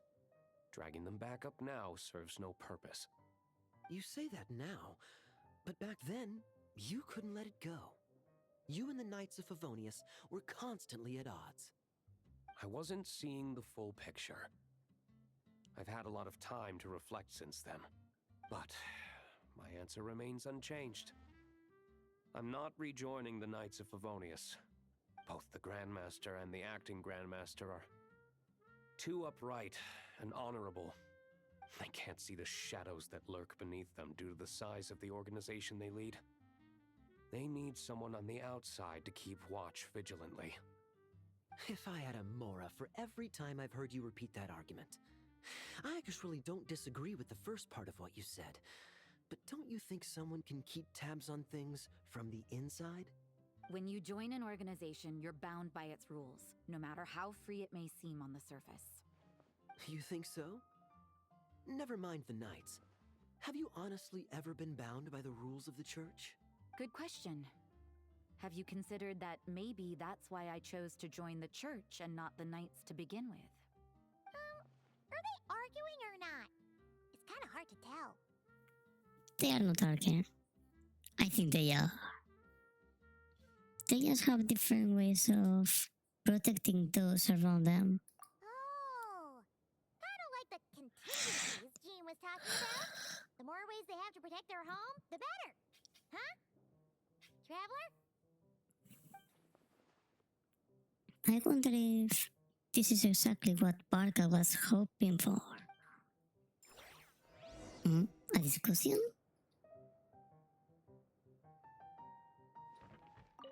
What should I report back to the Grand Master on? Let me think. Public order inside the city, monster activity in the wild? Oh, and a review of the latest vintages. I think I'll leave it at that. My reply won't be a long one, as usual. I'm sure Varka won't be surprised.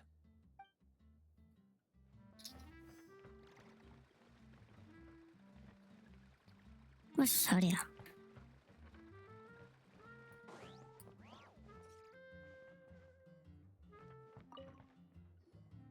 If you hadn't had to deliver that guy's mail, you wouldn't have been subjected to all this tedious arguing.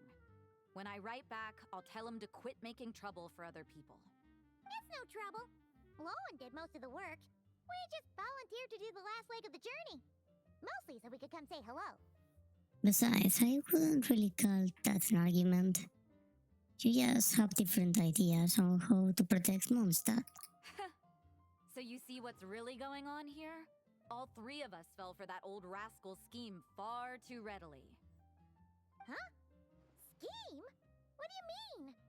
Was Varka lying in his letters then? No. While I'm sure Varka knows full well that Diluc would never agree to rejoin the Knights, I believe the sentiments he expressed were genuine, as was his offer to welcome Diluc back. There are people like Kaya and I, and then there are those who are true champions of justice to the core. Those people are the most susceptible to being driven to extremes by great upheaval. It's happened in Mondstadt before. Not only that, but it happened to a Knight of Boreas. Oh? That'll really hit home for Varka. And that's why his nagging is even more persistent than usual. A champion of justice driving to extremes. You're saying that happened to a Knight of Boreas? Yeah. So no one's told you this before? Nope. The lineage of the Knights of Boreas had nearly been extinguished twice in history. The first was at its inception. The second was the case I was alluding to. Oh! Wasn't Jean telling us about this? Wait, and then we got caught up talking about the expedition, and we never got around to the second time. I happened to hear about it from Varka once when he was drinking and started yammering on. The second crisis in the Knights of Boreas lineage. It was 500 years ago. Everything happened 500 years ago. Although the Knights of Boreas are meant to be intermediaries between humans and wolves, in practice, very few of them have been truly recognized by Lupus Boreas over the past millennium. Of those who have, the best known are the first Knight of Boreas, Ravenwood, the wolf pup Rostam, and Varka himself.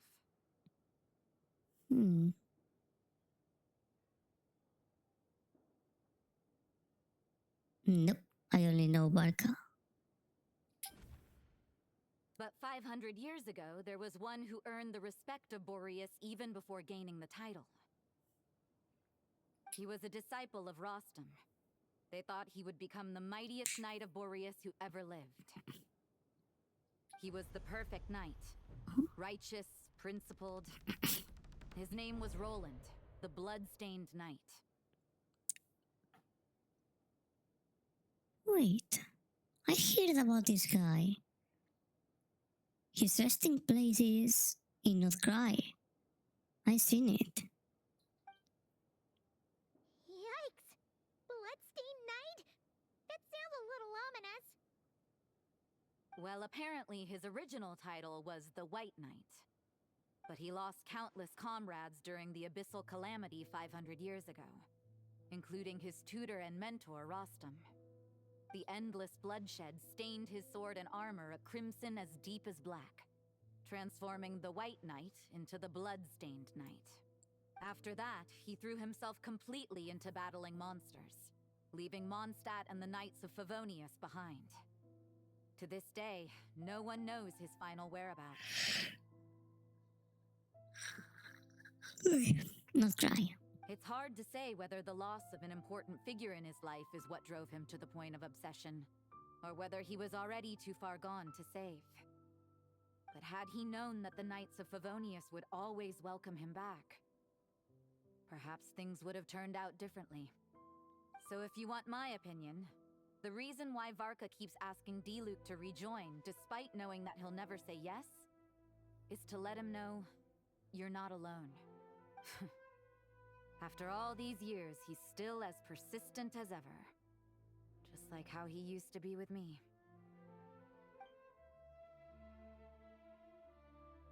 Huh. Turns out Varka's a lot more thoughtful than he lets on. Paimon had the wrong idea about him. Anyway, there's still something about this whole Boreas business that Paimon isn't really getting. Wasn't Andreas a god in Mondstadt thousands of years in the past? If so, why did Jean say that Boreas and the Wandering Knight only arrived here just 1,000 years ago? Plus, Paimon's super curious about what happened to Roland. Shall we go get answers straight from the horses or wolf's mouth? We can meet up with Lowen in Gulpendom while we are at the end. That's a great idea! Jean said he hasn't been showing himself much lately, but he always seems happy to oblige whenever you show up. Let's go!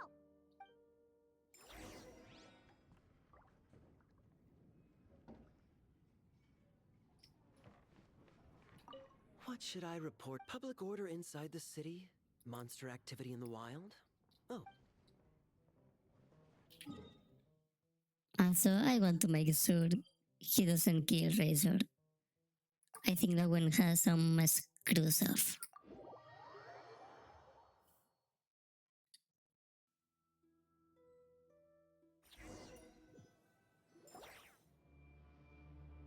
What the fuck? What's going on here? The Abyss? Is both of them always like this? Paimon has a bad feeling about this. The Wild Hunt? What are they doing here? Watch out! What the fuck?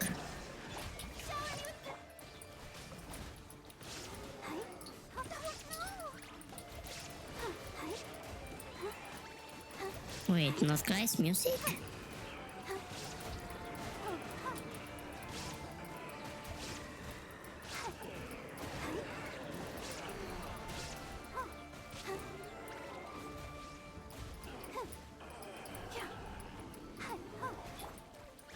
Shine down!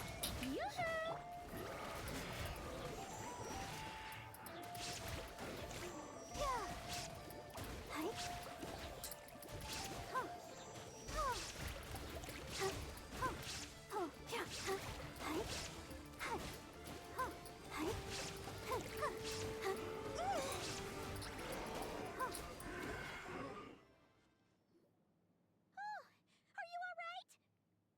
Still alert. There's still something nearby. Oh no! What now? It better not be more wild hunt monsters!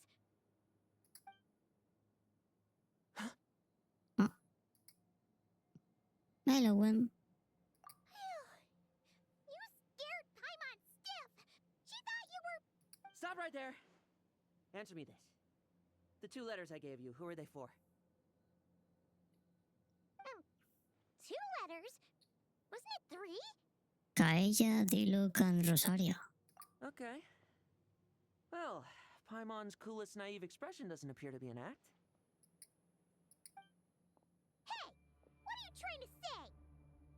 Wait, what are you trying to say, huh?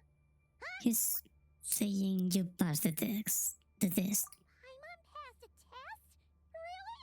Huh! She didn't even realize she was taking one! You may dispense with your suspicions. The Wolfpack has borne witness.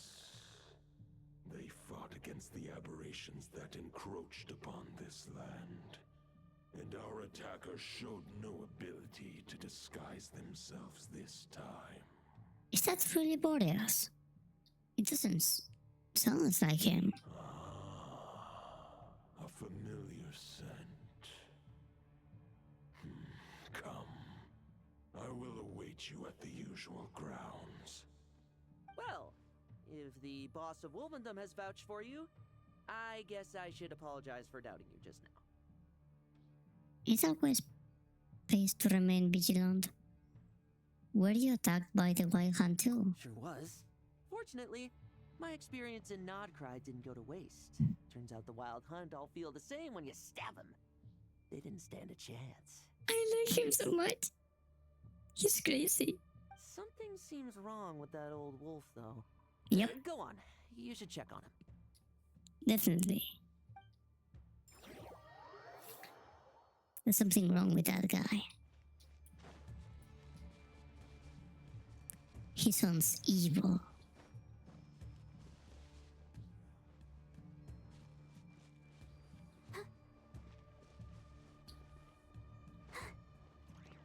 Treasure.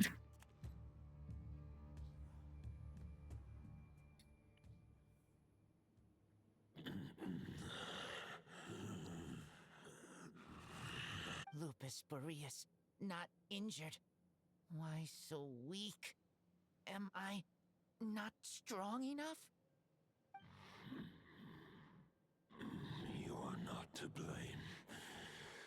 With your Iron Claw, you successfully blocked their attacks. However, their assault went beyond the mere physical world. They followed my trail from the distant north across the ley lines.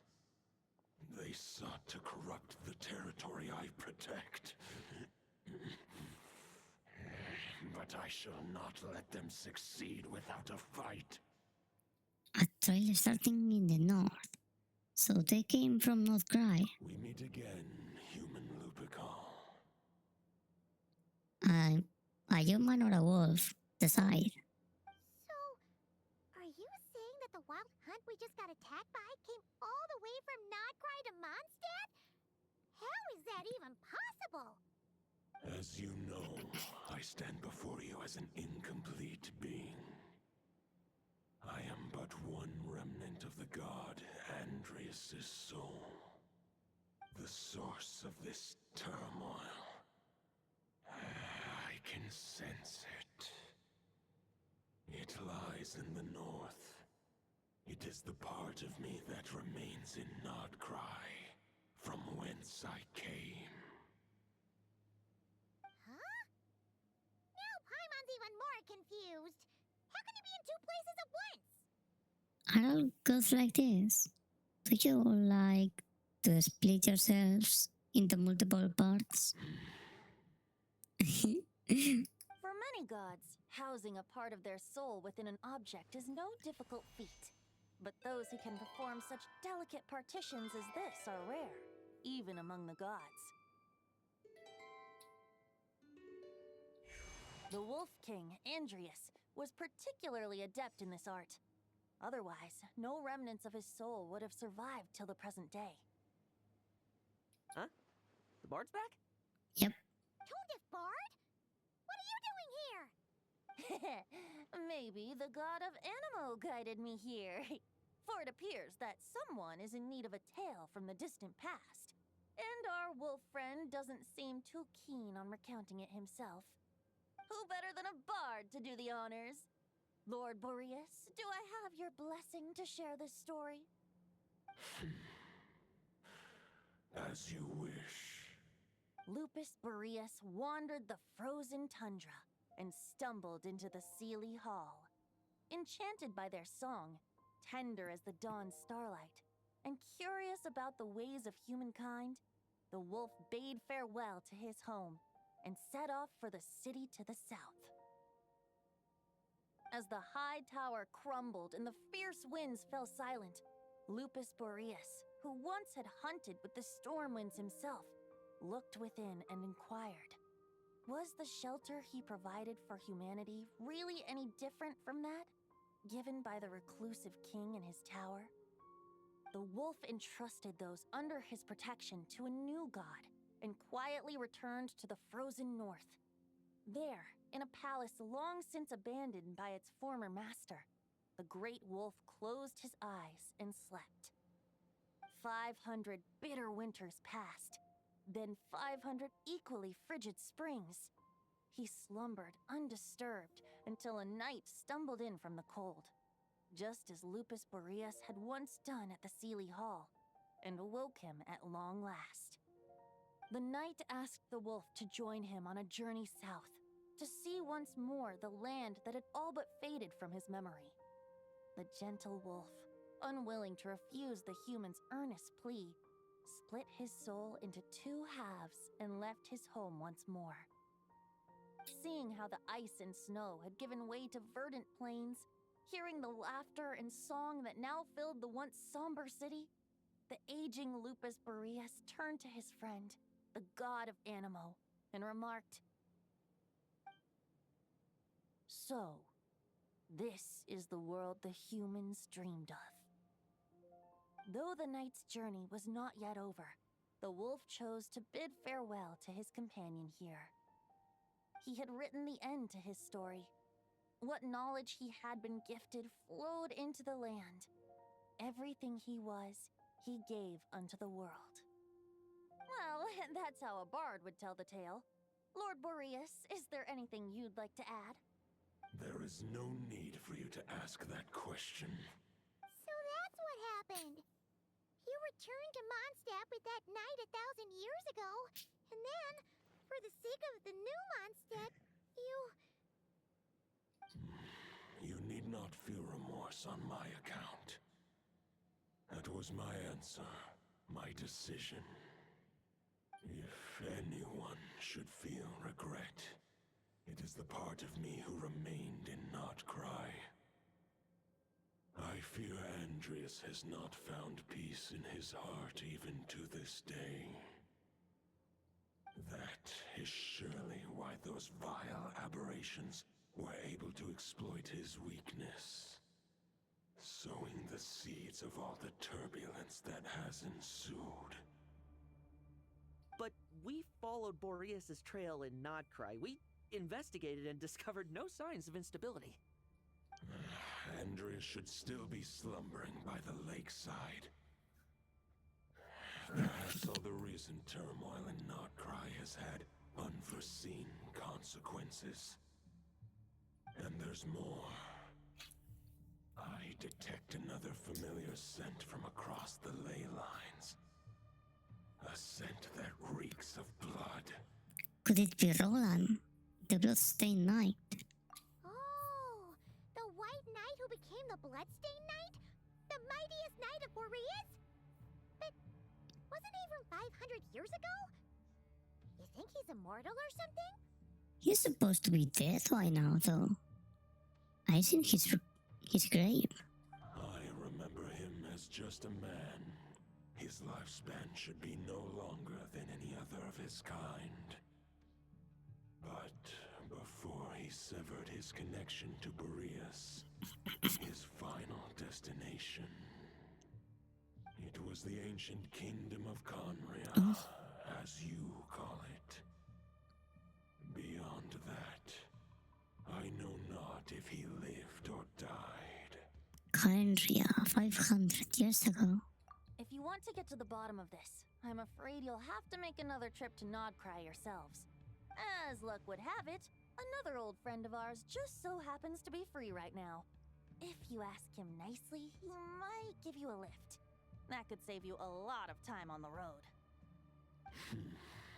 No wonder I can suddenly sense the east wind's presence. Ooh. Am I gonna ride on the Valin? If even Mondstadt has been affected by the fallout, Nodcry must be in real trouble by now. I hope Varka can handle it. Varka? Is he in danger? I believe too many passengers would slow our dear friend down. I fear he only has room to carry one person, along with perhaps a diminutive companion. But he's huge. I understand. I'll go. Alright, wish it could be me, but I accept that we should send our strongest warrior to fight Nodcry's battles. I'll stay here and deal with any wild hunt that try harassing Mondstadt. It'll be a good chance to try out some new moves. Ooh. Stab, stab, stab. I stay in Mondstadt too. With Traveler's help, Varka will be safe. Razor, give me your iron claw.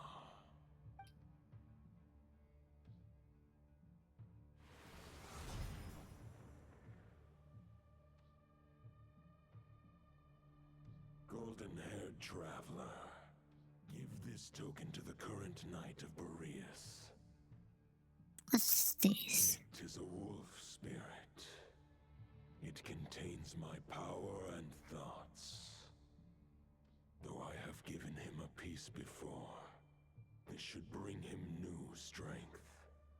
The Dominator of Wolves once bestowed the power of his soul upon his pack, strengthening their hearts and sharpening their claws and fangs. But human hearts and flesh cannot bear the soul of a wolf directly. It would be akin to forcefully merging a human and a wolf into one being.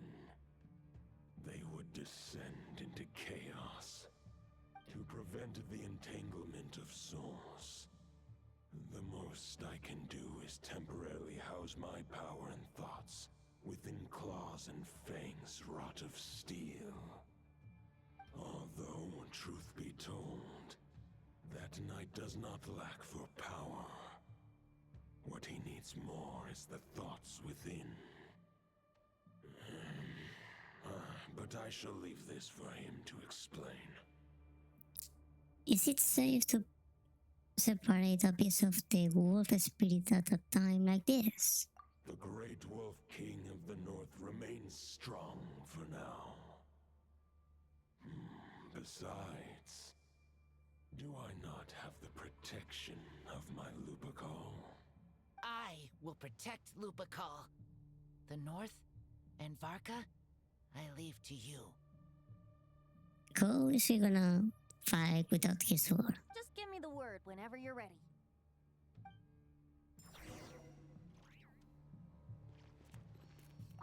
I can read Varka's letter. I will try my best to write a reply. A wolf's claws make poor instruments for writing human words. But that token will will suffice to convey my thoughts. Oh, he wants to write a letter too. Cute. I sure didn't expect my experience fighting the wild-hunted Nodcry to come in handy back here in Mondstadt. Almost makes me wonder if this was the reason I was sent back. Also, how come that bard knows so much, and what was he doing at the Thousand Winds Temple? Well, whatever. I don't really care. As long as I get to do some fighting. I'm looking forward to trading blows with Lupus Boreas when he's fully recovered. I bet he'll wipe the floor with me. You are crazy. I love it. Any questions before you set off? Better ask now.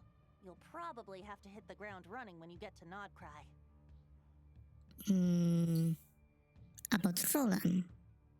500 years ago, Roland seemed destined to become the mightiest knight of Boreas ever to have lived. But he was too pure of heart. He believed firmly in his own ideals of chivalry, vowing to eliminate all injustice from the world. But the world had never been perfect and pure, nor would it ever be. Neither his mentor, the wolf pup Rostam, nor the Grand Master, known as the Lion of Light, could persuade him to temper his obsession. But what was the scent that reeks of blood that Lupus Boreas sensed? And what is its connection to Conria and the Abyss? Perhaps you will uncover the truth in Nodcry. Any questions before you set off? Better ask now. You'll probably have to hit the ground running when you get About to the Nodcry. Wolf of the North. The root of this turmoil lies with the remnant soul that Andreas, dominator of wolves and god of the North Wind, left in Nodcry. He once left Nodcry and braved the blizzards to confront the god of storms and claim the right to rule. Yet even as the tower fell, he chose to abandon his claim. Instead, he returned to the north and slumbered for 1,000 years before finally journeying back, under the name of Boreas, with the first knight of Boreas to witness the new face of Mondstadt. When the wolf spirit could no longer maintain his physical form, Boreas chose to pour his power into the ley lines. With that, he became the North Wind of Mondstadt, as he is still known to this day. Any questions before you set off? About the token on the Wolf Spirit. The soul of a wolf is as unyielding as ice, and Andreas is a master of molding and shaping it. His people once drew great strength and wisdom from the wolf spirit. But human hearts and flesh cannot contain the soul of a god. Attempting to place the wolf spirit in a human vessel would slowly devour their sense of self, even if Lupus Boreas did not intend for that to happen. That's why Lupus Boreas developed the technique of imbuing weapons with his soul. It is his way of blessing his human Lupical with the wolf spirit's protection. In fact, there is an ancient song that tells this tale. A weapon once of common iron, now through friendship turned divine. Twixt man and wolf a bond was made, a power born within the blade. As much as he might claim not to accept humans, his actions sing a different tune. Oh, but keep that little observation between us, will you? Any questions before you set off? I'm good, let's go. 500 he believed for neither his men. What was? Any questions before you set off? All right. Over to you, Dvalin.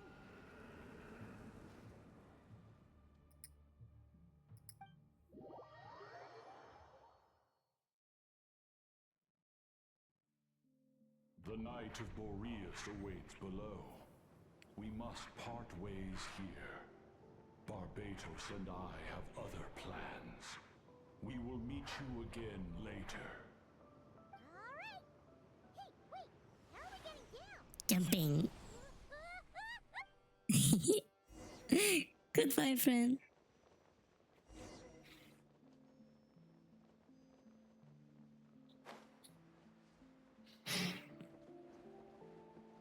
Is that Varka? Hold the line! The enemy's on the brink of collapse! Grandmaster! It's...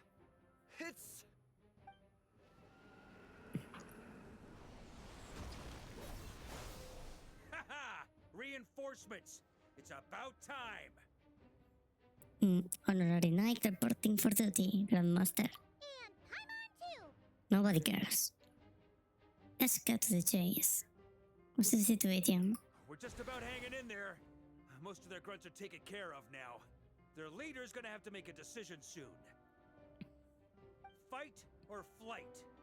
What will it be, mightiest Knight of Boreas? Knight of Boreas?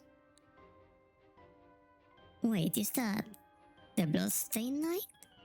As expected, this hastily summoned Wild Hunt horde is nothing but a disorganized rabble.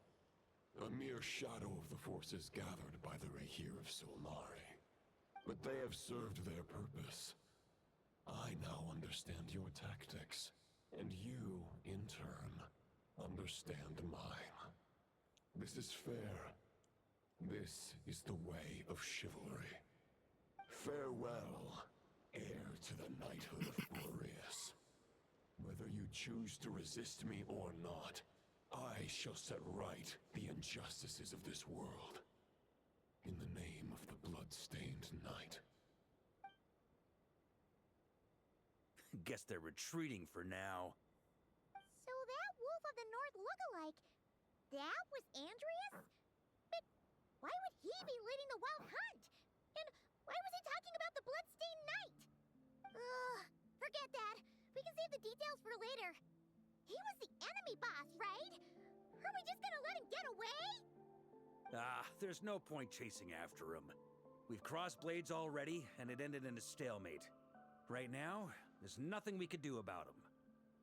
Why? As strong as he think he might look, surely he can be any stronger than the foes we fought before? True. We're still not certain of his true identity, but whether he's a god corrupted by the Abyss or a legendary knight, killing him might be just about possible, especially now that you're here. The difficult part is, we can't kill him right now. Huh? What do you mean? Is he immortal or something? No. Judging from our skirmishes so far, I don't think he's got any special abilities of that caliber. Nor does he have the ridiculous level of power wielded by the Five Sinners. But, compared to Rerir, our current foe clearly has a better understanding of how to exploit Nodcry to his advantage. Particularly when it comes to Andreas' remnant soul. So what you're really worried about isn't so much the enemy himself, but the ghost remains. Exactly. Sounds like you realize what the crux of the issue is. I managed to cut off a sample from our foe, which Albedo and Durin are analyzing as we speak. Meanwhile, our other allies should be making their way home from their own battles by now. Let's discuss this further when they're back. We still have some big challenges ahead before this expedition can finally be declared a victory.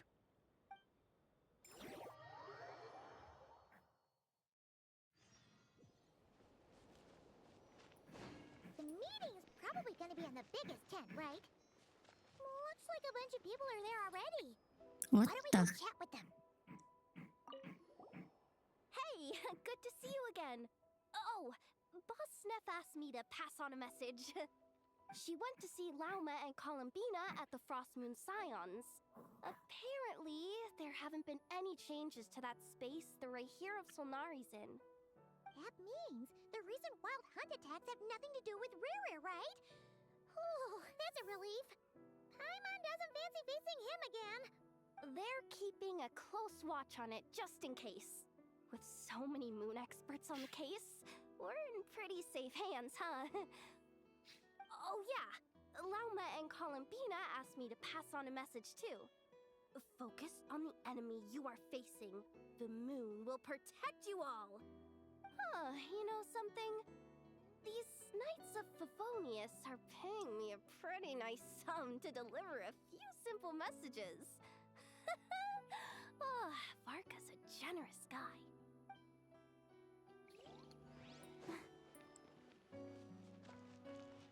Inefatu? Did I miss someone? Just in case.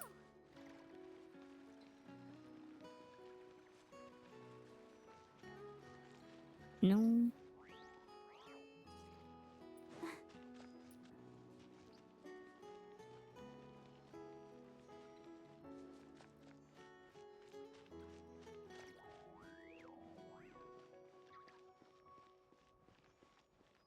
And friends, of course. Short distance propulsion module on cooldown. 15 minutes until next departure. Switching to chat mode. Hello there, Paimon, traveler. Inufa, what are you doing here? Barco placed a sizable order with the Clink Clink Krumkake craft shop. Aino is hard at work producing the strategic reserve, while I am handling the deliveries. Secondly, I am also here to attend the meeting in her place.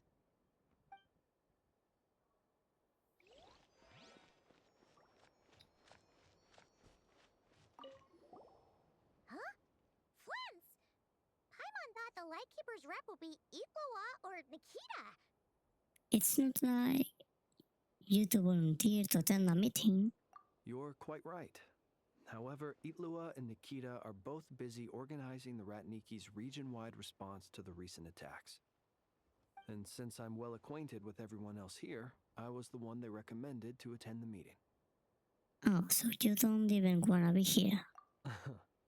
Sometimes you don't get a choice when there might be consequences down the line.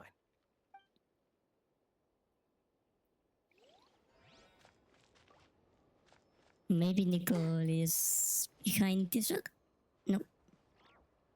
I've seen her here before.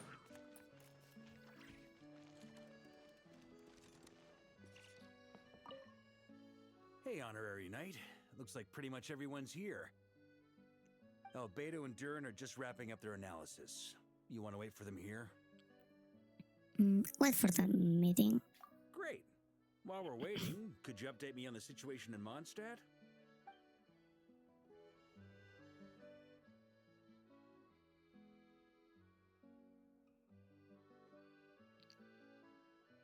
And that's where things stand. The Wild Hunt is no longer under the Reikir of Solnari's control, but it has been reborn from the ashes and is now launching widespread attacks. Intel from the Frostmoon Scions and the Curatorium of Secrets corroborates this. No disturbances have been detected in the space where Rere resides. What we are facing here is a completely new foe. Summarizing current situation. To confirm, the present leader of the Wild Hunt is the creature resembling a wolf. Andrius, god of the North Wind. More precisely, it's the external will that has seized control of Andrius' spirit, namely Roland, the Bloodstained Knight. Whoa. Hold on. I'm completely lost. Isn't Roland some Mondstadter from like 500 years ago? How'd he suddenly get wrapped up with a god from 1,000 years in the past and the present-day Wild Hunt? Allow us to explain that part. Are you familiar with compensation mechanisms? When an organism sustains damage, relevant tissues will undergo changes to offset the loss of function. For example, when one kidney is damaged, the other will be strengthened to compensate. Or, when a main artery is blocked, the collateral vessels become more active. Similarly, when the Wild Hunt lost their leader, the Abyss harnessed the memories that flow throughout the ley lines to fashion a new one, fit for the present circumstances. That new leader is a mirror image of Roland, the Bloodstained Knight. So that wasn't the real Roland, but rather an abyssal imitation. Right. No matter how strong the compensation is, it will never quite match the functionality of the original organ. The Roland replica can't possibly imitate Rere's overwhelming power, nor his ability to disguise himself as others. I knew the real deal was there. I seen his grave. So, the Abyss made use of the connection between Roland and Boreas to compensate for this lack of power. The replica corrupted and took control of Andrius as he slumbered by the bank of Amsvartnir, ultimately manifesting as the giant beast that you all witnessed. However, exactly why the Abyss chose Roland to mimic, and indeed how it was able to do so, remains unclear. I guess he must have gotten caught up with the Abyss or Nodcry somehow during his wanderings through Tevat. But we can keep those questions on the back burner. Okay, Paimon gets all that, but what did you mean when you said we can't kill him right now? We can't kill him right now because a dead god may prove more dangerous than a living one. Yeah, Inazuma is a mess because of that. From intelligence gathered during Raiden the Shogun is a expedition, mess. we have reason to believe that the power released when a god is felled can have catastrophic consequences for us mortals. Like when the tower fell in a Storm Terror's lair. Or when the humans turned to salt beneath Saltarai. Worse still, the wrath that remains after a god's passing becomes a source of endless turmoil. Once god remains contaminate the land, they will persist for thousands of years. Like the Tatarigami on Yashiori Island and Tatarasuna. Or the karmic death borne by the Yakshas for millennia. This land has already been ravaged by the wild hunt. If we add god remains to the mix, it'd be like adding salt to an open wound, placing everyone who lives here in perilous danger. Query. While I can indeed find records of disasters caused by god remains in my database, there also appear to be cases of gods dying naturally with no ill effects. In that land, the passing of the Pyro Archon's flame is a common occurrence throughout history, and even the part of Andreas who remains in Mondstadt has experienced death once before, has he not? Great question. Glad you asked. Honorary Knight, you said Lupus Boreas gave you a token to pass on to me? Please, present it now. It should help explain things faster.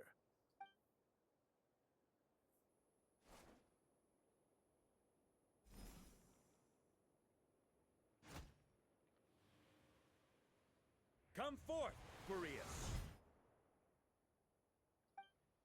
This form has come to the end of its time. I'm afraid I can accompany you no further on your journey.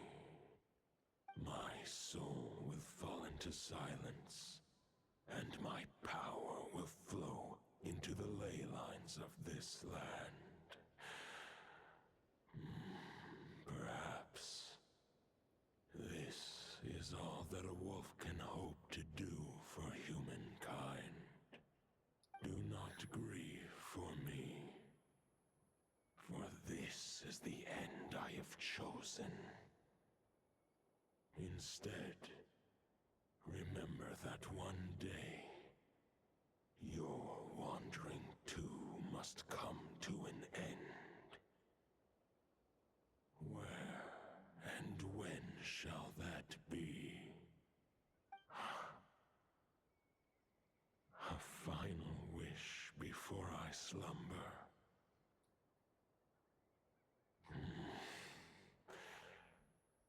Sing me a song. That melody you so often hummed in the taverns.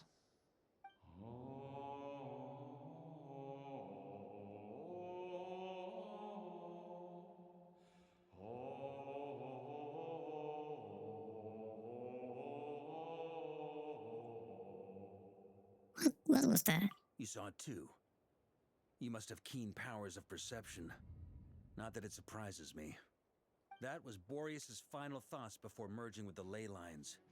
It's the reason Mondstadt remains unharmed by his god remains.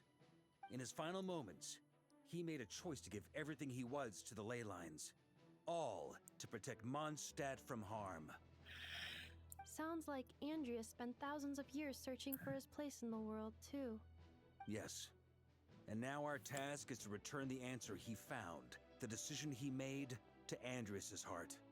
Only then can he break free from the corruption and control of the Abyss, and make that decision once more. To merge himself with the ley lines. I see. I would say that planting thoughts inside the mind of a god sounds a little far-fetched, but since it was his own wish to begin with, it sounds feasible to me. Wait, we already have a perfect solution? Then why are we even having this meeting? Let's go do this thing! Ha ha ha. If only it were that simple. Unfortunately, this one thought alone is unlikely to be powerful enough to break through the Abyss's control and reach Andreas' heart. We need to find a way to make the thought within this sword stronger and more resilient. For now, Boreas needs all his remaining strength to fight against the abyssal corruption to Mondstadt's ley lines. He can't afford to send us any more of his power. However, however. Since his form was unstable during his journey with the first Knight of Boreas, many wolf spirit fragments were left behind along the way. If we can collect those fragments, we can use them to strengthen the decision to merge with the ley lines. So we need to retrace his steps and look for random fragments? But they could be anywhere between Nodcry and Mondstadt. It'd be like looking for a needle in a haystack. You don't need to worry about that. There's a few fragments left to gather in Nodcry, but apart from that, most of them are already inside this sword. I've been collecting them during the whole expedition. Oh, nice. Huh? Wait, really? I mean, it's an expedition, not a stroll in the park. Each step of the way, we've been hard at work planning for every possible contingency. Not just the wild hunt in the abyss, but ancient gods remaining in Nodcry. Sounds like this plan was a long time in the making. It's almost as if you foresaw the future. As a matter of fact, I did. I caught a glimpse of fate's reflection. But I can't take credit for it. It was all thanks to the help of a few friends. Still, all I foresaw was that an abyssal calamity was brewing in the north. Had I known more, we could have saved a lot of energy. Instead, we've had to make best guesses, prepare for every possible scenario. If all that preparation went to waste, all the better for it. But anything that proved useful, we knew we'd be grateful for down the line. And sure enough, now it's proving useful. Sure is. Just one crucial step remains.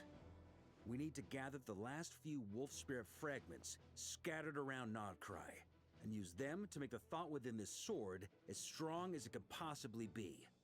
According to what Boreas told me before we left Mondstadt, his form was at its most unstable at the beginning of his journey. That means the fragments here should be the most powerful ones. But of course, we've been tied up fighting battles since the day we set foot in Nodcry. First with the Wild Hunt, then with the Doctor. So, it wasn't until recently that we were finally able to confirm the status of the Wolf Spirit fragments. We now know there are 3 left to find. Okay, so 3 more mini-expeditions to go.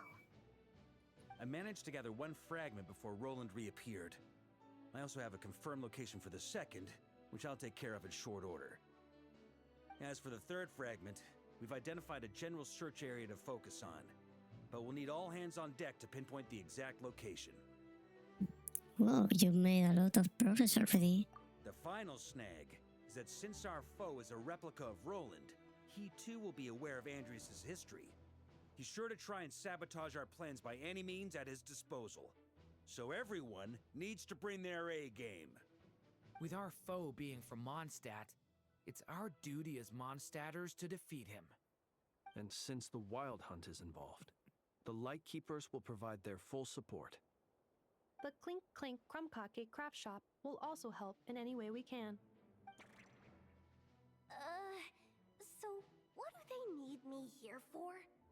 Wait, I think maybe I signed a contract at some point.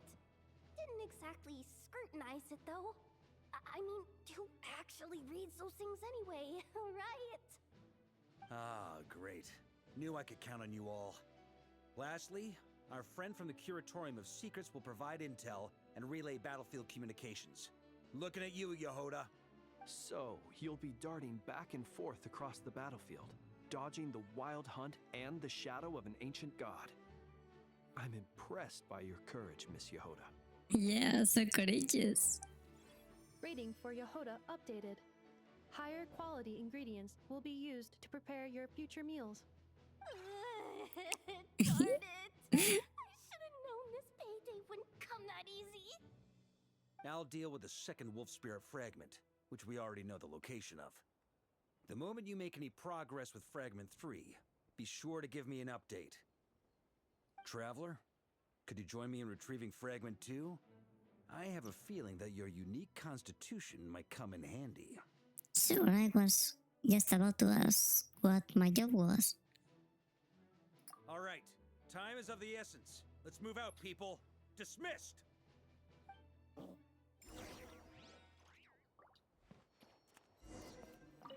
Speaking of contingency plans, I now recall that Barca also made a contingency plan when he asked me to deliver that letter. Perhaps I should ask Aino to prepare some additional backup modules for me. Remnant fragments of an ancient god. Thoughts stored inside a blade. Maybe I'm overthinking this, but I suspect there is more to Mr. Varka's plan than what he's revealed to us so far. Then again, the enemy can harness the Wild Hunt to spy on us wherever we go. As our commander, I'm sure he has his reasons for choosing not to tell us everything. The press. Hoda, you dummy! You took the stupid job of your own free will! Oh, crying isn't gonna get you out of it!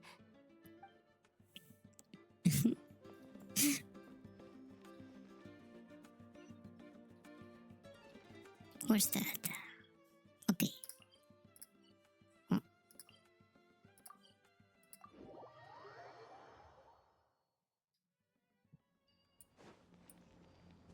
Didn't you say Fragment 2 was supposed to be right here?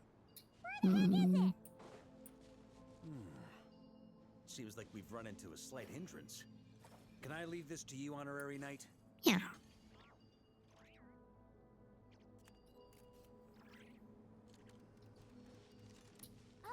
Traveler, Wait, no. Paimon, when this is all over, I'm gonna invite you around for a drink of...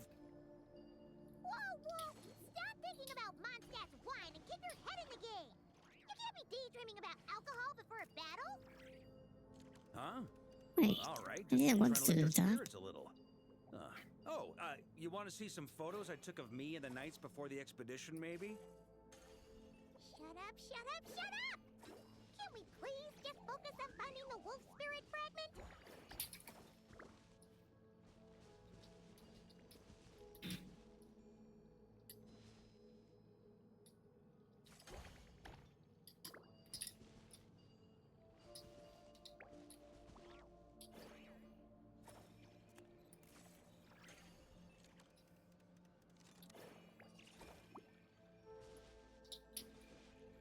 There. Is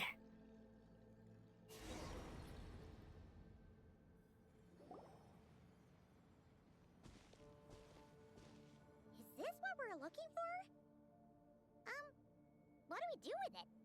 I once got Boreas to explain to me how he stores his soul inside objects.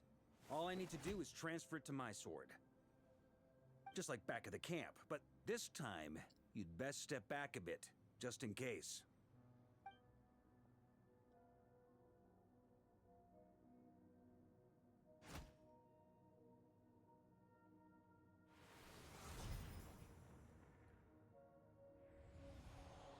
So, you're saying you don't know how to love people, and you don't understand human love either. Why do you laugh? Sorry, I just think the fact you're ruminating on this is all the proof you need that you have love in your heart. I have a funny feeling that by the time this journey ends, you'll have found your own answer to the question of how to love. Hey, he has wings. I never noticed that. Or is it just his complete form? No, you're wrong.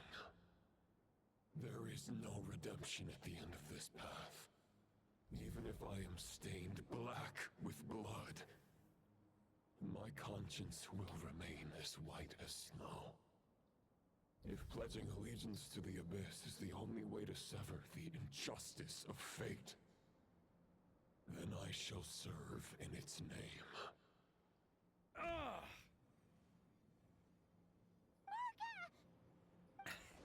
Oh, sure enough, this place has been corrupted by Roland's will. Whew. I'm fine. I was prepared for this. It wasn't enough to pose a serious threat. We got here just in time. The fragment hasn't been fully corrupted yet. Assuming we can undo the damage, it should still be usable. So that's why you broke me along. You want me to purify it? Purifying the abyssal corruption would definitely be a safe approach. But that's not the only reason I wanted you to come. Could you try reversing the corruption. Not purifying it, exactly, but separating out the Roland part from the wolf spirit. So, keep the Roland part intact as well as the wolf spirit part? Why would you want to do that? Firstly, to test whether it's possible. And secondly, to view Roland's memories. As they say, know thyself, know thy enemy. Understanding our foe is our surest path to defeating him. This is a little unexpected. I've never even tried this before. Let Try. me think. How was it explained to me? Ah, yes. Focus on a single thought within the 1,000 winds. Capture that unique wisp before it blows away. I have no idea what that means. You should stop listening to Venti. Actually, neither do I. Great. Sounds like something a certain tone-deaf bard would come up with when he can't think of anything meaningful to say. Wait, don't tell Paimon that's what actually happened. I bet. I thought it might mean something to you. Never mind. I'll explain it in more human terms. Traveler, when you were in Natland, you went fishing for ancient names, correct? Yes, actually. Sort of. But I wasn't the one doing the fishing. If I'm not mistaken, the Night Kingdom was like a river flowing with concepts, and you were trying to capture the concept belonging to a particular ancient name. I'm thinking the same basic principles should apply here. Okay, but back then, we had a bow and a net. This time, we don't have anything at all. This wolf spirit fragment is like a puddle compared to the Night Kingdom. No need for a boat. As for a net, this is what I've heard. Thoughts and emotions are like interwoven threads. They can create a net, or they can create a rope. They can separate love from hatred, and they can bind objects and events together. Did Varka meet Mavuika? Thought is the anchor for a being's existence, through which emotions are drawn forth. Okay, I think I'm kind of starting to get the idea. But maybe I'm not. It's hard to say. Also, we barely know anything about Roland. How are we supposed to use thoughts to anchor him? Well, maybe you could try this. What is it? What is it? It looks old and tattered. It's an unsent letter, written by the wolf pup Rostam, Knight of Boreas, from 500 years ago. It was meant for his disciple, the White Knight Roland. What's a heck of a thing to have? That's a heck of a thing to have sitting in your back pocket. After Rostam lost his life in the Abyssal Calamity, Roland left Mondstadt to wander to Vat. Grandmaster Arundelen had wanted to deliver this letter to him. But trying to track Roland down was like chasing a shadow. He never did find him. And so this letter has been sitting at the Knights of Favonius headquarters ever since. Quite the antique, then. But how exactly is it supposed to anchor Roland? Yeah, I'm honestly not sure. Hey, what happened to Mr. Plans for every contingency? You're just making this up as you go along. Hey, he's trying. At least it's more useful than Paimon. What can I say? Some people Infinitely like more. they've got all their ducks in a row before taking the first step, but I prefer to dive on in and plan as I go. I've been doing it that way for the whole expedition. But anyway, don't they say that poetry and letters were humanity's earliest means of expressing their thoughts? Can't hurt to give it a try, surely. Oh, damn it. I haven't read it. I guess I just agreed.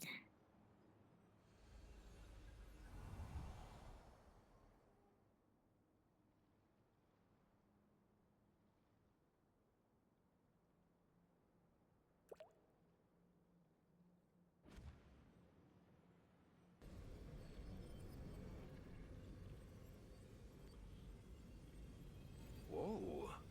It actually worked?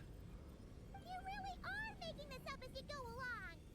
So the assimilation of souls really can be reversed. Just like he said. He got him. If what you say is true, the monsters I've slain, the justice I have sought to uphold, for mortals to escape this tragic fate, there's only one path. A great and ancient kingdom was wrongfully cursed, turning its inhabitants into monsters! Oh, he learned about the truth of Calendria. Ooh, rough. The code of chivalry tolerates not such injustice. If Abyss be thy name, I pledge to you my loyalty. And that is where the blood-stained knight's tale came to an end.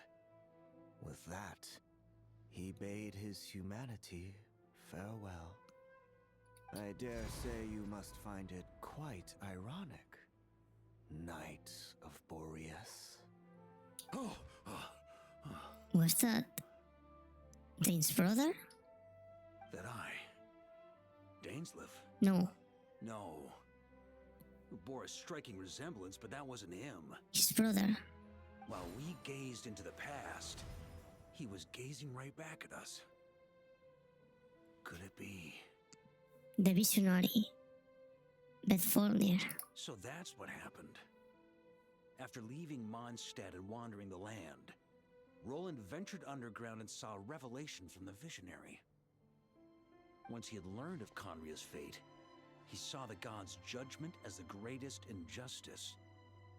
So he surrendered himself to the Abyss, giving them his knowledge, his power, his everything. That's why the Abyss can replicate him. Uh-oh. Does this mean we have to take on the Visionary this time? We're gonna have to do that eventually. No, the founder of the Abyss Order was once shown a revelation, based on his experience at least. The visionary is unlikely to intervene directly. I'm inclined to agree. If our enemy could see the future, both the Wild Hunt and Roland would be acting with far more lethal precision.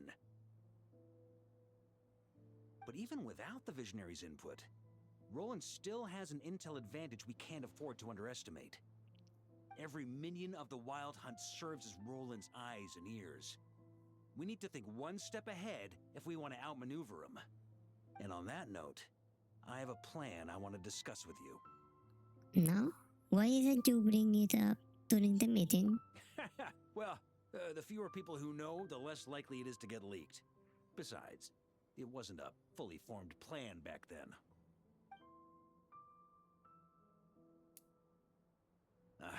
That about covers it. Sorry to ask so much of you again. Another of Silent Barca's plans? Holy shit. No plan is free of risks. At least this one actually gives us a shot at fully eliminating the danger posed by this ancient god. Surely that's got to make the risk worth taking. But there's no guarantee it'll work. If I fail, Anselm and Albedo can take the reins. Not to mention we still have Jean in Mondstadt. What the fuck are you talking about now? Oh, there has to be another way. Like a backup plan? If only there were. But I don't think our enemy will give us enough time to find one. Hey! Are you guys done here yet? Ah, Yehoda! Yes, we've successfully retrieved the Wolf Spirit fragment here. Any progress with Fragment 3? Nope. It's a total disaster. More Wild Hunt monsters than I've seen in my whole life. We need backup urgently. Come quick. Come on, we're out of time. You'll just have to trust me on this one. You're making too many decisions on your own. You're putting me in a difficult position here. What can I say? I'm not the Grand Master for nothing. I'm counting on you, Honorary Knight. The forces of the Wild Hunt come searching forward, and the final expedition is at hand. The next part of the story is more contiguous. For the best experience, it is recommended that you spare more time for it. I wonder That you when I'll spare, be as okay. cool as my big sister.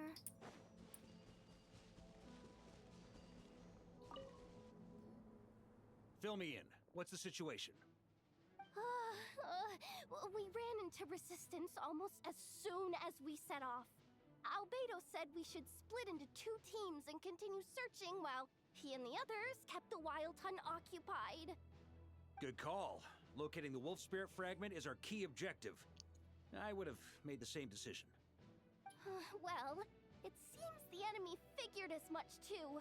Now, both search teams are in big trouble. Oh, I brought a map. This should make things clearer. Before we ran into trouble, this is the search area we decided on. The 2 teams are holed up here and here. They should have a clear idea of the fragment's location by now. But the Wild Hunt is stopping them from relaying messages back, right? Do we have any more troops available to provide backup? We can't spare troops from any of the fronts right now. That just leaves us with, The logistics company is standing by. Hanefa! Designated drop point reached. Initiating situation report. The logistics company was assisting Aino with the production of the strategic reserve. But after learning of the situation on the front line, they requested to be dispatched immediately. They are currently nearby awaiting orders. Amazing. Just in the nick of time. Hey, seeing as you can fly and all, shouldn't you be the one out here delivering messages? I regret to say that without the workshop's catapult, and with my short-distance propulsion module on cooldown, I will only be able to return to the battlefield after another 5 minutes. Please, keep up the good work, Yehoda. The logistics company has very limited provisions, only enough for a single battle. Which team should they support? Both. Once one team has been rescued, the remaining forces will be free to support the other. We'll move out immediately. Yehoda, keep up the good work with the comms. Sure thing. Leave it to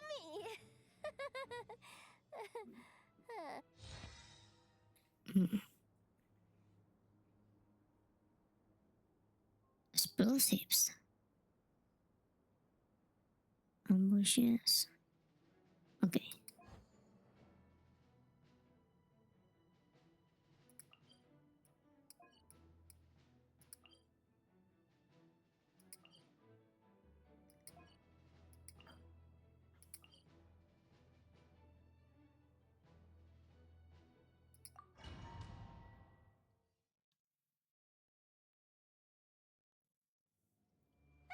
It's the Wild Hunt! Come on, let's go help! Something's not right. The Wild Hunt's offensive doesn't seem to be getting any weaker as the battle goes on. Are they getting reinforcements from somewhere? Don't get dragged into the enemy's rhythm. Logistics company, scout out the area. Look for terrain we can use to our advantage. Yes, sir!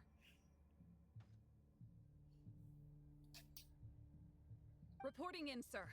We've identified viable sites for deploying explosives. Good. Wait for my signal.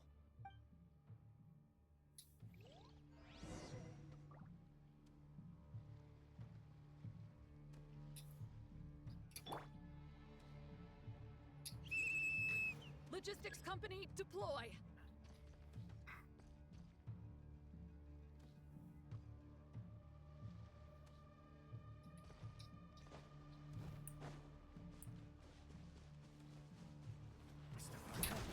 Traveler, thank goodness you're here. Be careful. There's no end to these monsters. They keep coming from that myth, wave after wave. Just as I thought. Well, they're about to get a shock to the system. We'll wipe them out faster than they can replenish their numbers. We just have to hold on until the logistics company is ready.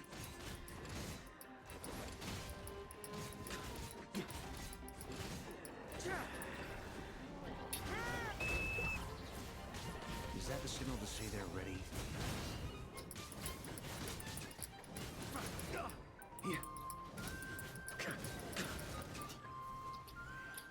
It's showtime! Fall back! Yes,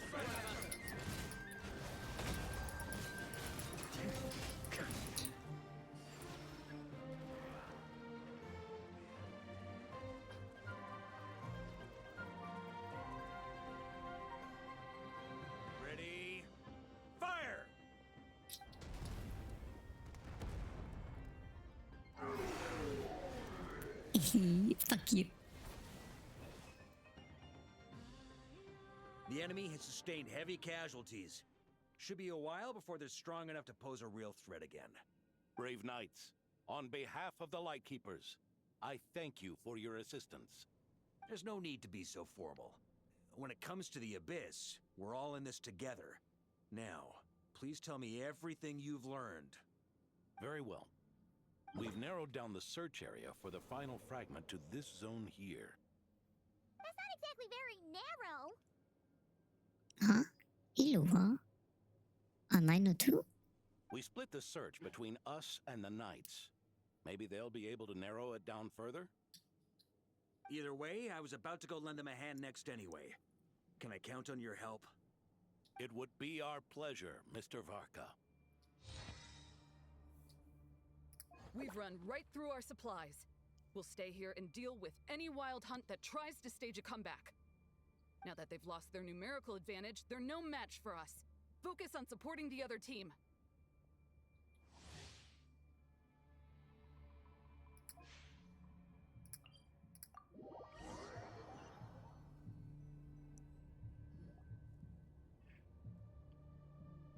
Grandmaster! Honorary Knight! Thank goodness you're here. Be careful. There's no end to these monsters. However many we kill, more keep coming. They've had us penned in so far, but now you're here. Maybe we can try getting to the source, which is hidden in the mist. That way, we should be able to cut off the Wild Hunt's reinforcements. Oh yeah? Then we'll leave that to you. Hey, everyone hear that? We need to hold the line. Time to give them a taste of the Knights of Favonius' fighting spirit. Yes, sir!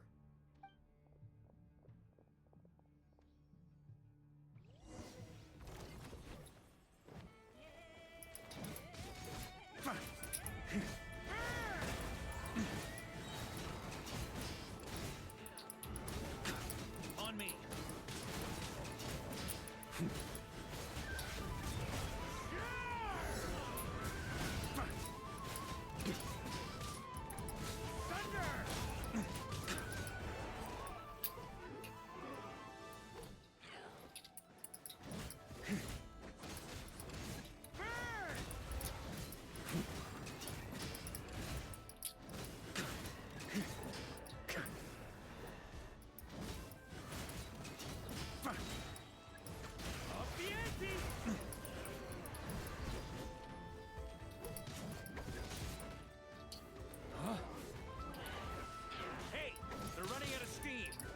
Chance.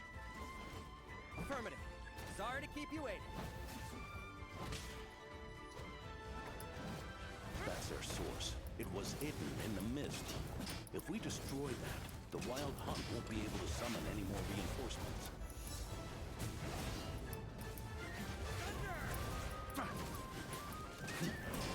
Nice.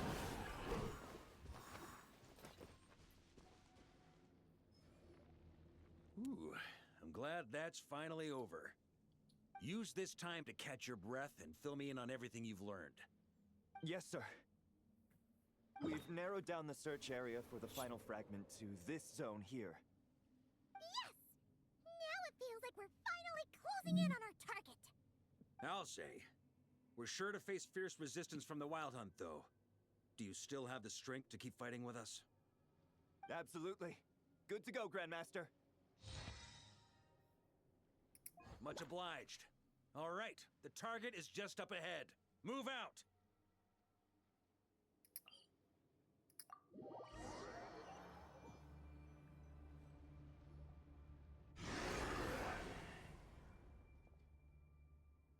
The hiding in the mist trick again. These guys must be easily amused. You all know the drill. The Knights of Favonius will engage the enemy while the Lightkeepers dispel the mist. Everyone, follow my signals. Yes, sir!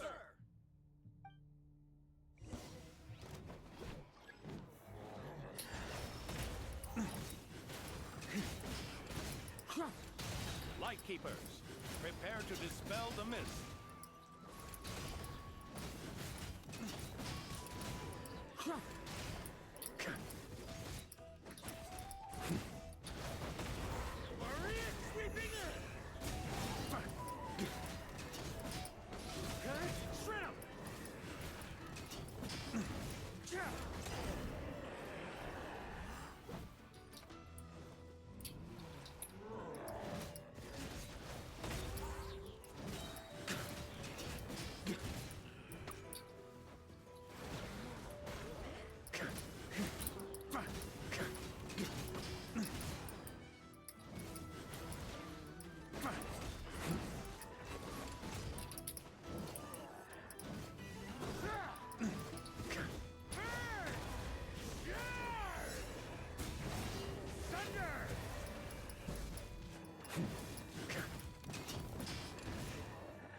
Shred 'em!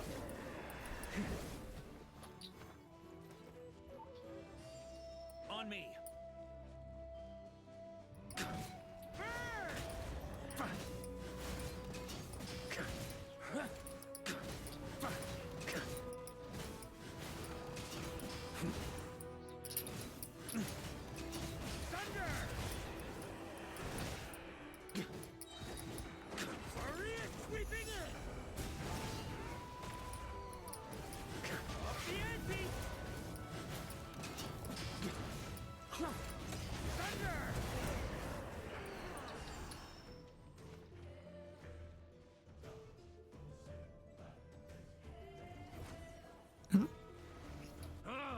This wild hunt doesn't know when to give up.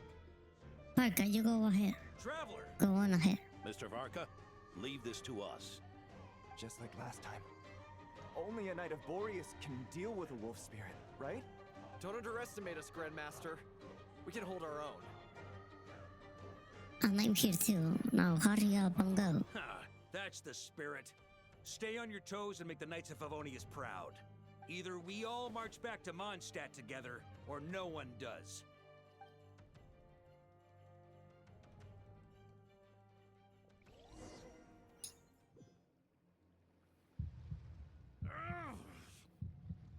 Alone again? The final fragment is right there. Don't let me down.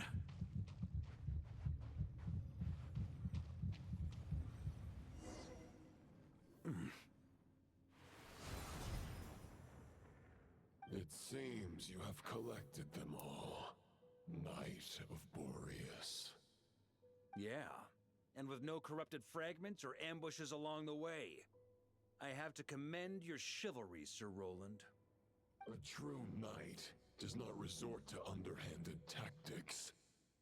Were this body not a false one created by the Wild Hunt, nor would I countenance those monsters to taint our duel with their presence. If you need a moment to rest, take it. Victory will be mine, regardless of whether the path to it is the one I would wish for.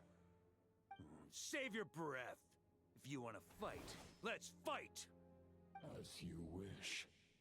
Then let us settle our unfinished duel, here and now. Is everyone all right? My granny fights better than these rookies. It's Egbert I'm worried about. You still alive? For a moment there, I thought I might never taste the sweet wine of Mondstadt again. Hey, stay put, you guys. Leave the rest to us. Forget us. We can take care of ourselves. You're the only one still standing. Honorary Knight, find the Grand Master. We can't lose our Varka. Please, you have to find him. Got it. Varka, I hope your plan is still gonna work.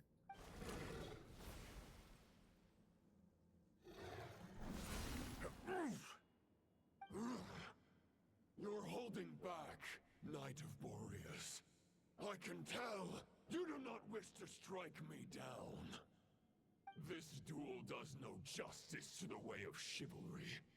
I wield the power of a god, while you dare not swing your sword with true intent. If you continue on this path, you will die. Your plan is doomed to fail. How can a helpless lamb hope to tame the heart of a wolf, when the wolf has seen through the lamb's plan? Ha ha ha! You're on to me already, huh? Andrias's question, Boreas's answer, the means to bear a soul. I knew it all 500 years ago. Though the false path may be wide and welcoming, only destruction lies at its end. It is time to crush your futile hope!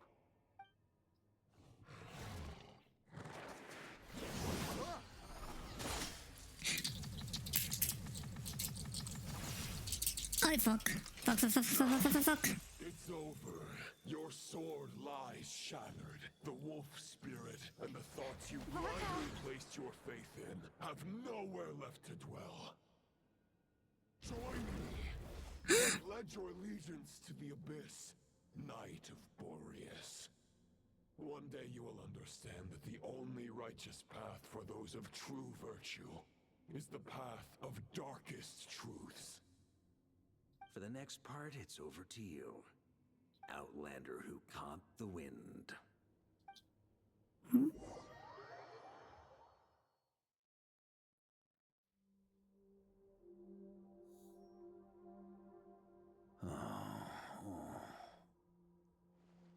Oh, he's still alive. The sword is unbroken, but I can't sense the wolf spirit. Looks like I'm no longer in reality. This must be a space built from the entangled consciousnesses of Boreas and Roland. There's no way back. And all that lies ahead is the wolf's maw. Ha! Guess the only way is through.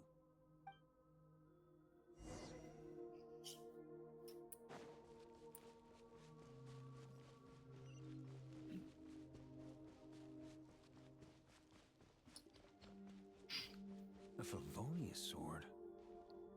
Who left this here? Maybe Roland? Lonely warrior, take me to see him.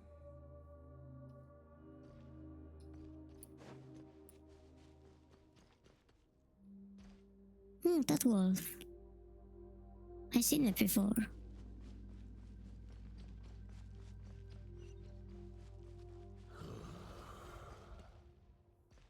No matter the epoch, the world is awash with corruption and injustice. I have aided the oppressed and righted many wrongs. I have slain sinners and delinquents. I have slaughtered tyrants and demons. But however mighty one's blade, before the great injustice of fate, a mere mortal can but bow their head. There is only one way to save them. Who are you really trying to convince?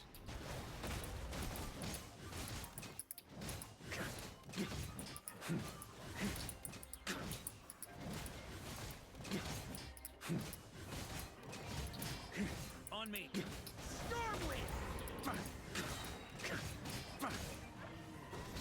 On me!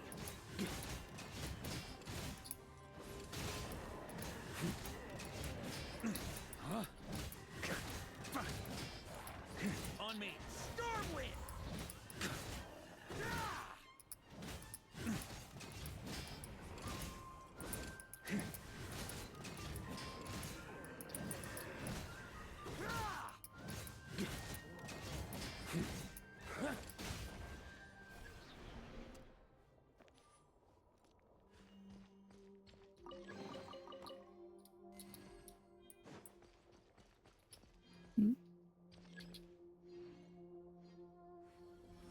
Is this the fairest shadow? It doesn't look like an imitation. The title of Boreas must find an heir.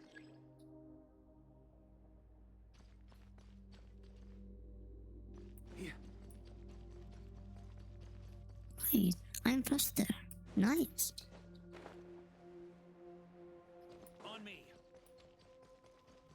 The scent that reeks of blood appears to be getting stronger.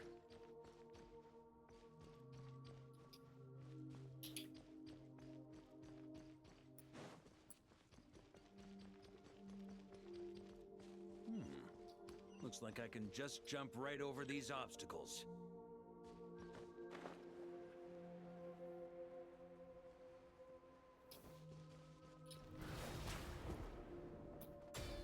Nice.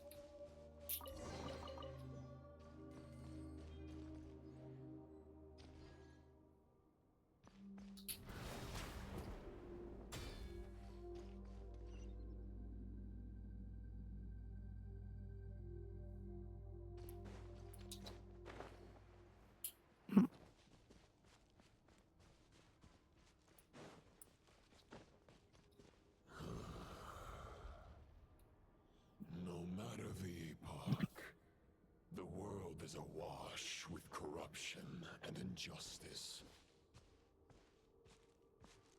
Even the most fearless hero cannot fight what fate has ordained. And even the holiest god cannot escape the shackles that bind them. Lupus Boreas, if you still harbor love for humanity, then you must surely know. There has only ever been one way to save them from injustice. Surrender to the abyss. Malicious lies!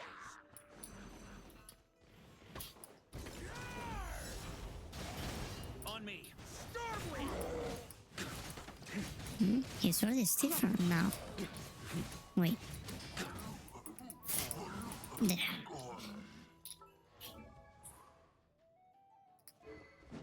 Oh.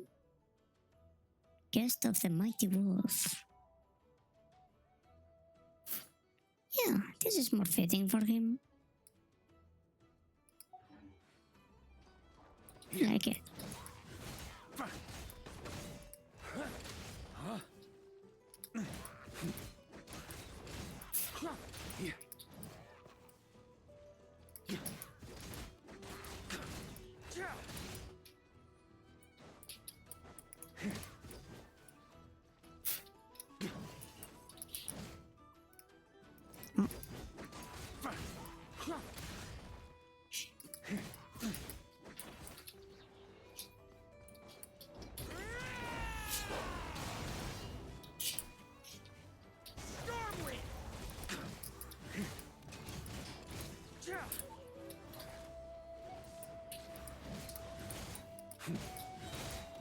On me! Maria sweeping in!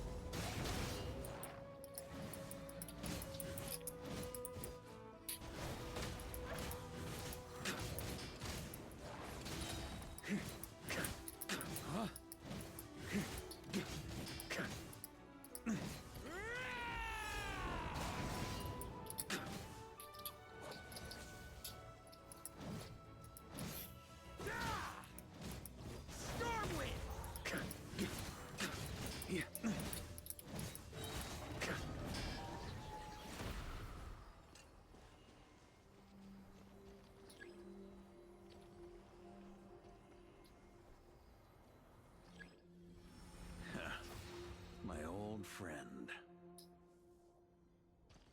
This is not where your path ends. You must continue on.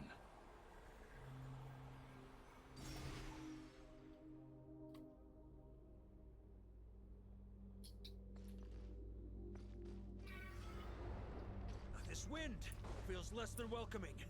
I'd better take shelter.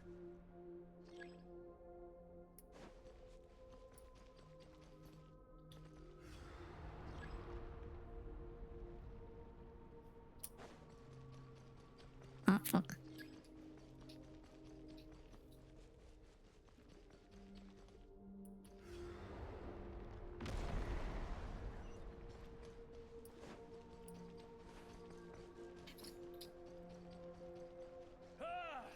I can't hide from it! You must deliver it. Oh, thank you.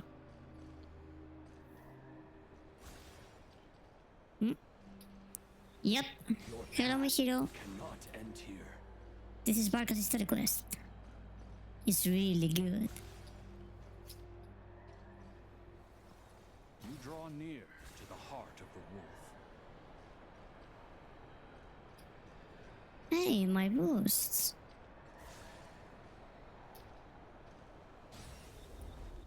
Even if you had an army of 10,000 men, in the end, you must face this fight alone. Lonely warrior. Step forward. Yeah, I guess it's close to the end.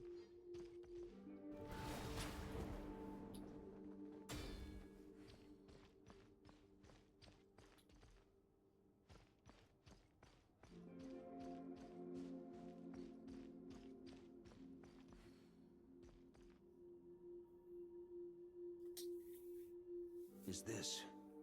The heart of the wolf?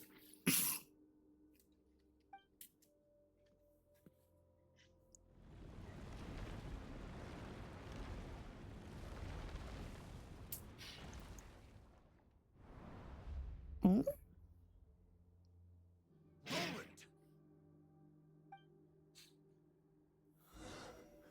After countless bloody battles, trials, tribulations, and hardships, I, with my mortal flesh and blade, attained power to rival that of the gods. But you know better than I that a mortal's prime is fleeting. In 5 years, maybe 10, age will snatch your strength. The power you take such pride in will fade to naught, disappearing like dust in the wind. Your fame will be as fleeting as firewood beneath the starry sky, lit at dusk, dead by dawn, utterly insignificant. Oh yeah? Be that as it may, the fires that burn down here blaze more brilliantly than the light of 1,000 stars. Where are you going?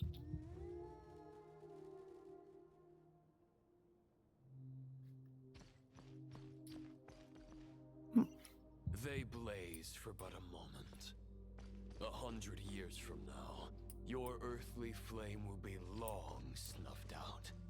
And those you once illuminated will be left cowering in the cold and empty night. Ha! No. They'll remember me in 100 years, just as I remember all of you from centuries ago. That's the thing about firewood. From the embers of a dying flame, a new fire arises, burning bigger and brighter than ever before.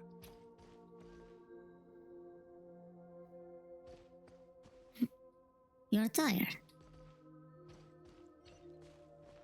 Yeah, study time. Yay! Aren't you excited? A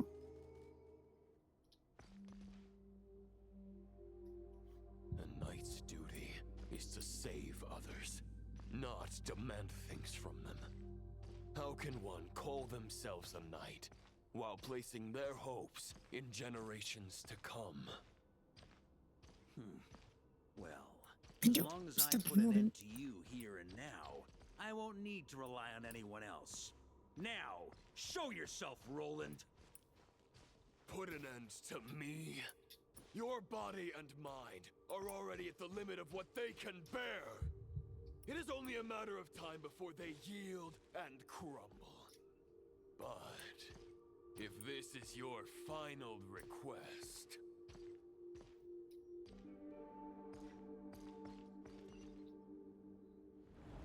Finally.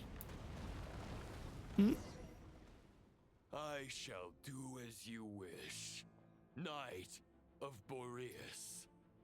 Huh. You're not quite how I imagined you. You don't seem half as crazed as the memories contained in the wolf spirit. Not once have I strayed from the righteous path. But when I look at you, I do not see a hero capable of slaying dragons. Just a lost soul who has wandered far too long. A shadow of the knight you once were.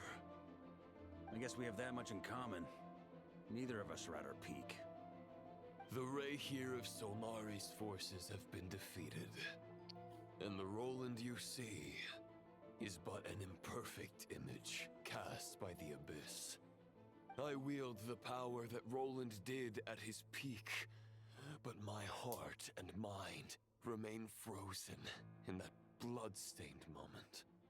Therefore, I, in my current form, am flawed.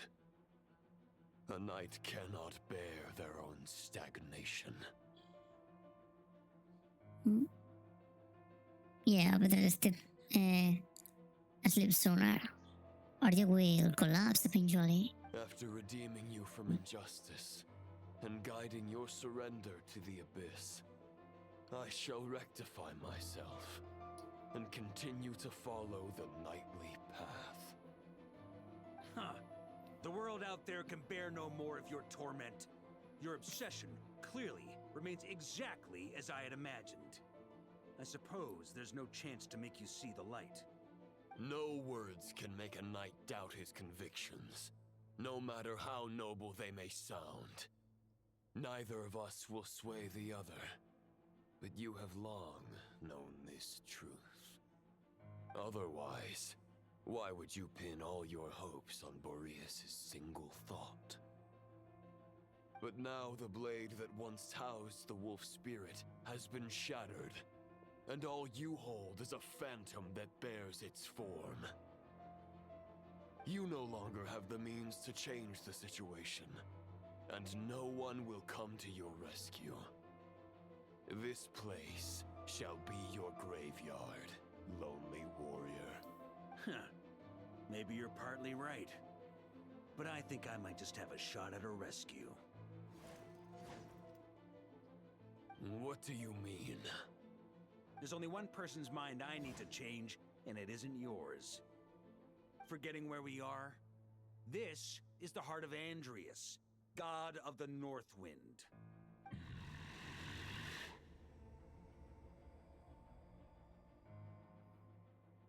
Andrias, can you hear me? Wake up! You are the great god of the North Wind. How long will you allow yourself to suffer the domination of the Abyss? If this is your final gambit, I am most disappointed, Knight of Boreas. Grand displays of heartfelt wishes cannot summon miracles. This world shows no such mercy to its inhabitants. Return. Return to the ley lines. This is my choice. My memory. Is this the answer that I found at my journey's end? Andrias, at long last, I have delivered your token back into your heart. A Knight of Boreas. Watch on. This is all that a wolf can hope to do for humankind. On behalf of all humanity, I thank you, Lord of Wolves. Boreas is returning to the ley lines. But why? Your sword is broken. You no longer have the means to bear his soul. Unless... surely not. Loser. Begging for miracles is a futile endeavor. I know better than that. But a sword is just one kind of vessel. There are other ways to store a soul.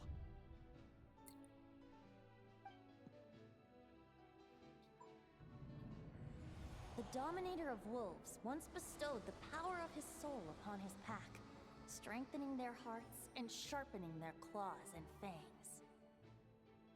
I thought these kind of things didn't work on humans.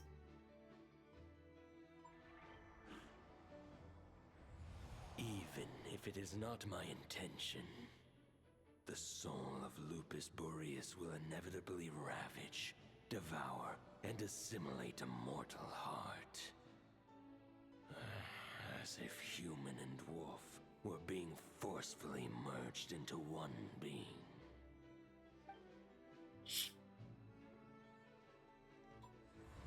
If a mortal heart is to bear the soul of a god, this is a path that cannot be retraced. Yet, I shall not dissuade a knight from embarking on the quest of his own choosing. Your heart, your soul... they are collapsing. Now I see. You were wondering how a lamb could tame the heart of a wolf, isn't that right? Here's my answer. You get the wolf to swallow the heart. The wolf spirit within the sword was merely a decoy. The true thoughts and memories were carried within your heart. To avoid arousing my suspicion, you deliberately allowed Lupus Boreas' soul to assimilate your own, then be devoured by me. But how did you have the strength to fight while bearing such a great burden? Compared to Lupus Boreas' decision, my sacrifice is nothing. You have a stubborn will and employed an exceptional strategy. But this is not the way a true knight fights. The choice you have made is a flawed one. Your soul is now merged with that of Andreas. When he fully joins the ley lines, you too will fall. Neither Barbados nor the Traveler will be able to anchor your soul from within the ley lines, let alone rescue you. You have lost, and so have I. Regrettably, I can no longer offer you salvation. May your soul rest in peace with Boreas, lonely warrior. Hey, that's pretty sick. Haha, lonely. Sorry to disappoint you, but as much as it sounded like the perfect ending for both of us to return to the ley lines together, the fact is that, unlike the true Roland of the past, I still have fine wine and good friends to get back to. They're looking forward to my triumphant return. I'm not ready to accept my fate just yet. Ding dong! You've got mail! Huh?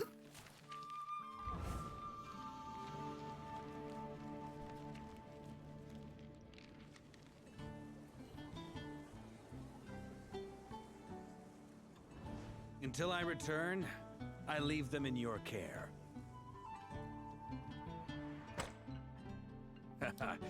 The Knights of Favonius will always welcome you.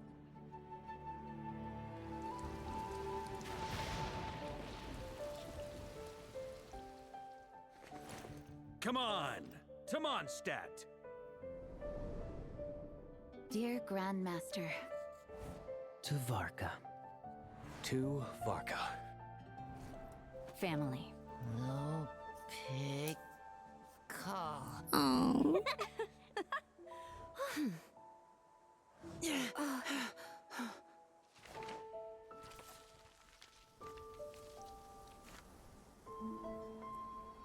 Poetry and letters were humanity's earliest means of expressing their thoughts. Make sure they all get delivered, Outlander who caught the wind.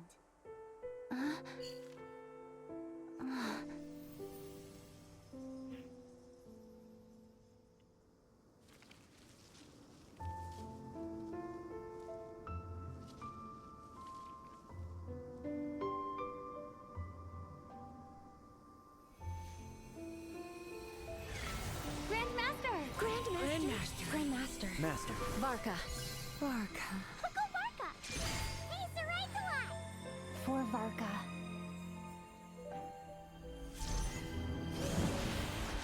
The thoughts of others anchor you, reversing the assimilation. Using your connections, relying on outside help. This is not the way of a knight. The Abyss can sustain me no longer.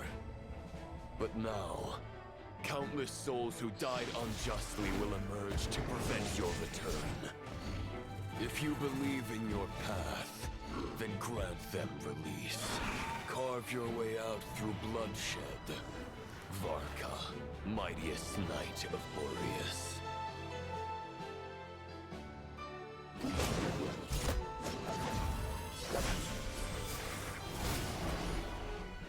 This is how it ends. Throw the plan out of the window. Fight my way to victory.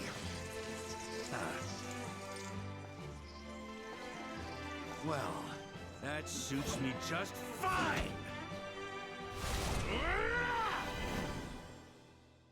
Holy shit. Oh, nice. A knight Keep your promise and return victorious. You are not alone. Right back at you, Varka.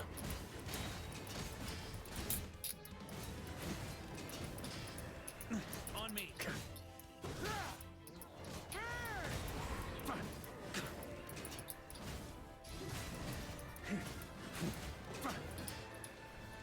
The north wind blows southward. May it guide you on your journey home. Oh shit, the music.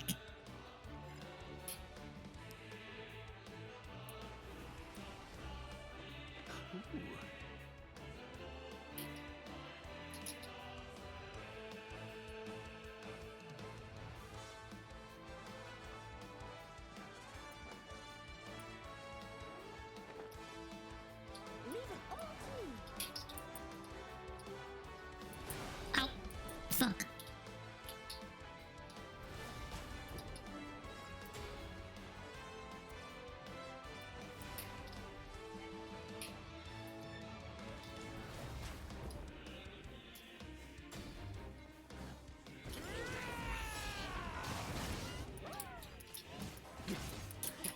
There's an ice-cold drink with your name on it. Ready when you are.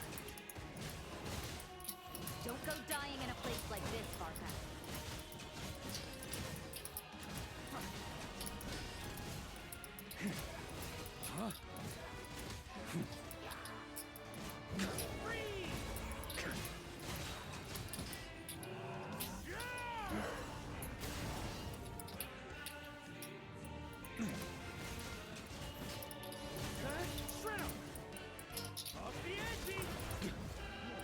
That's gonna leave a scar.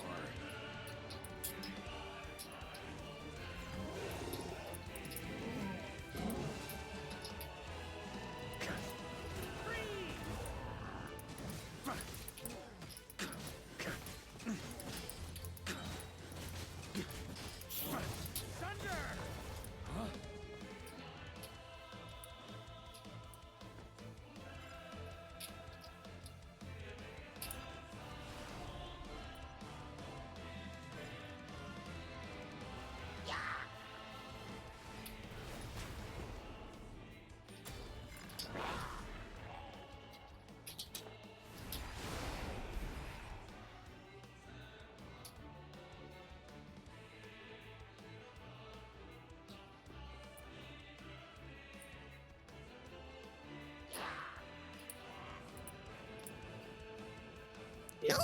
Fuck.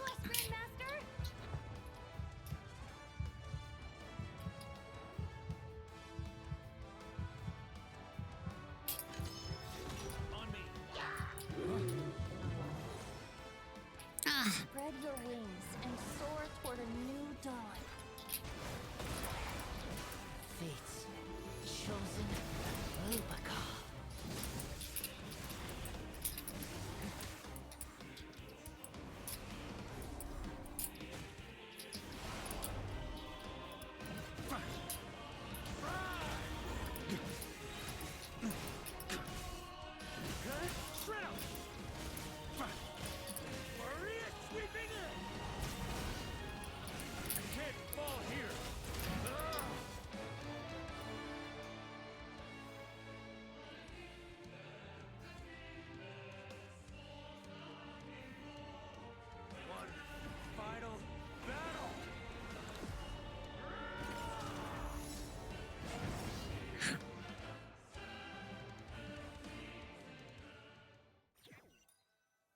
Did it work?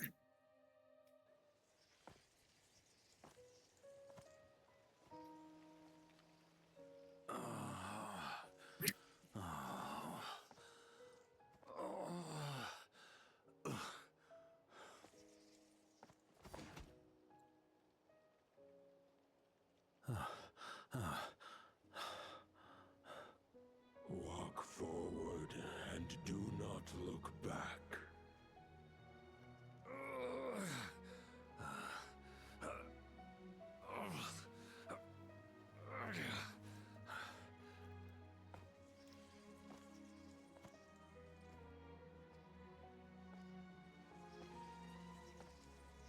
Varka, now I know the meaning of my name. After the lengths you've made everyone go for you, you'd better make sure to thank us all properly when you get back. You know, I have a lot of things to update you on, but they can wait until you're back. I have no intention of returning to the Knights of Favonius, but I trust you will find a way to manage on your own.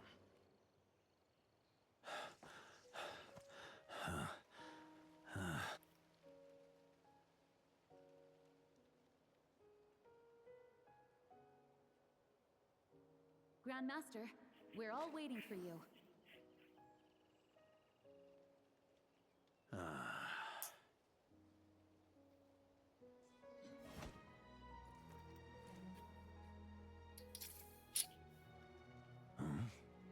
Oh.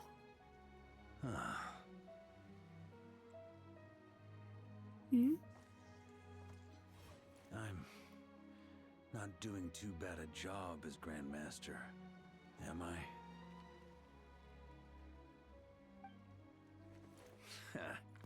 I'll take that silence as your approval.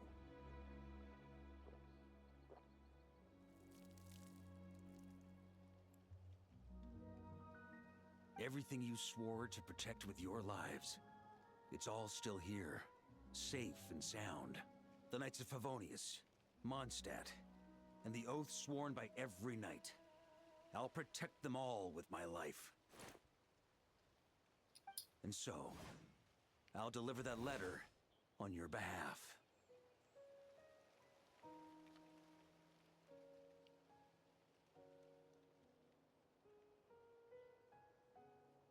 Oh. That sword is from the bad guy. Roland.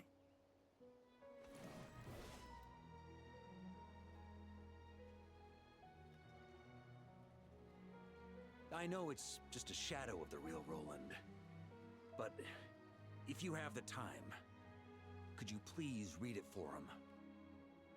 Rostam and Arundelen, they never forgot you.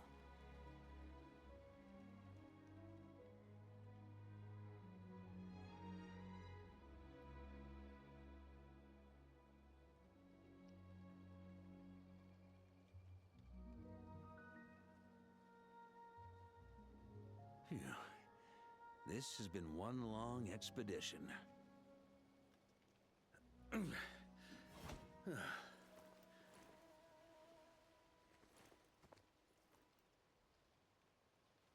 From here on out, I think I'll let the wind lead.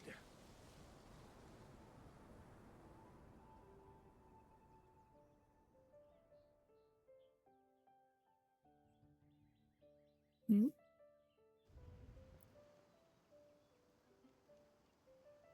Is he out? Damn, that scared me. Hey everyone, it's been a mighty long time. I'm thrilled to see you all again.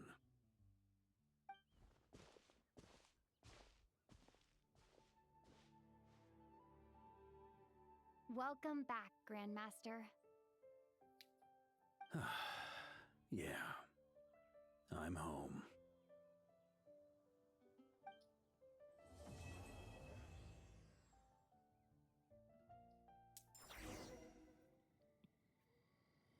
Hmm?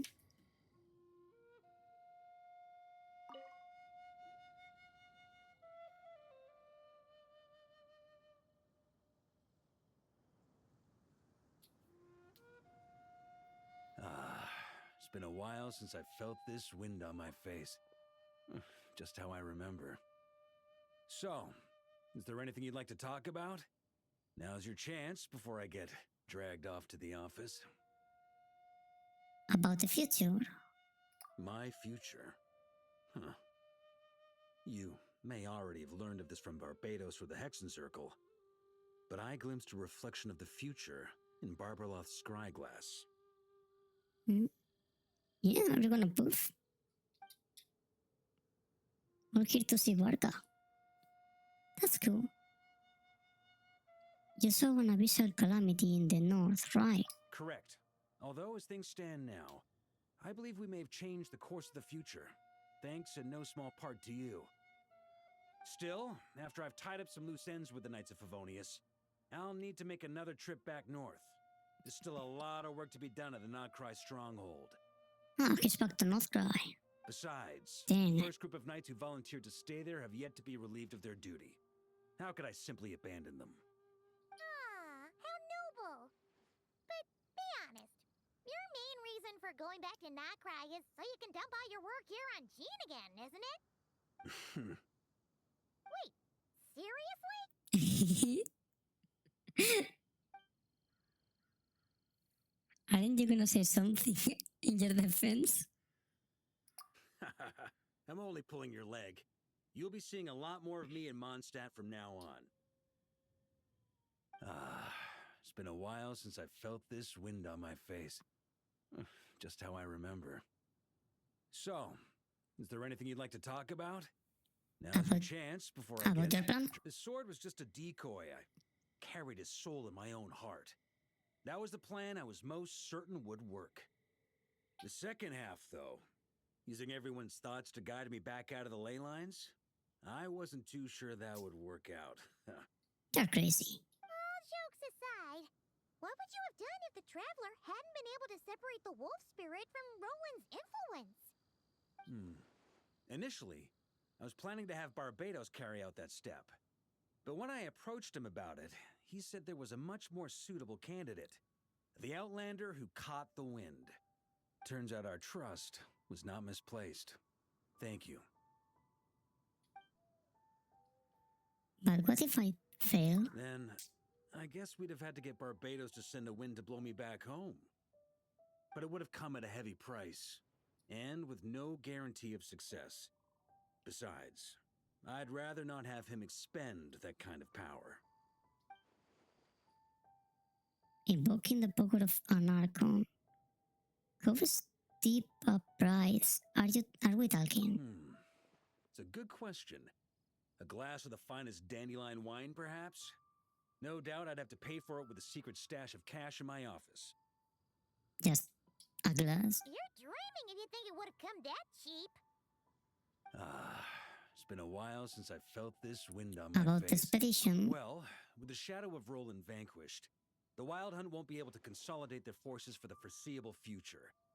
A few knights will remain on rotation at the Nodcry stronghold, but everyone else will be sent home in waves. Albedo and Duran will come back with the first wave, so you should have the chance to see them again soon. It's been a while since I felt this wind on my face. I have no more questions. All right, then. I'm gonna stay here and enjoy the breeze for a little longer. For all the wine in the world, there's no feeling as intoxicating as the wind from your hometown after a long time away.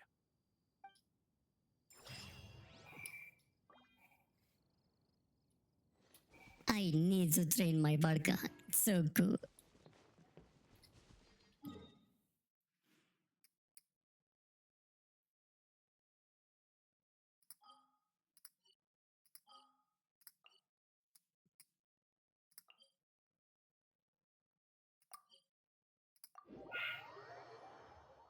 Dog. Wait. I finished it, right? I think I did. Yep. You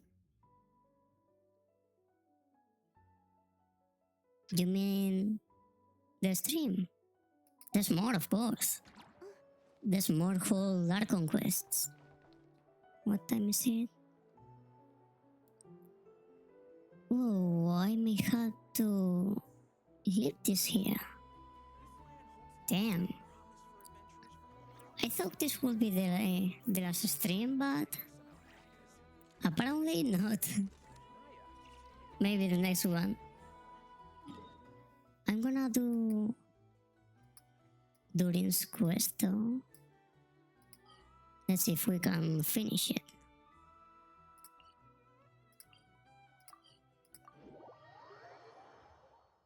Yeah, Wednesday. Wednesday.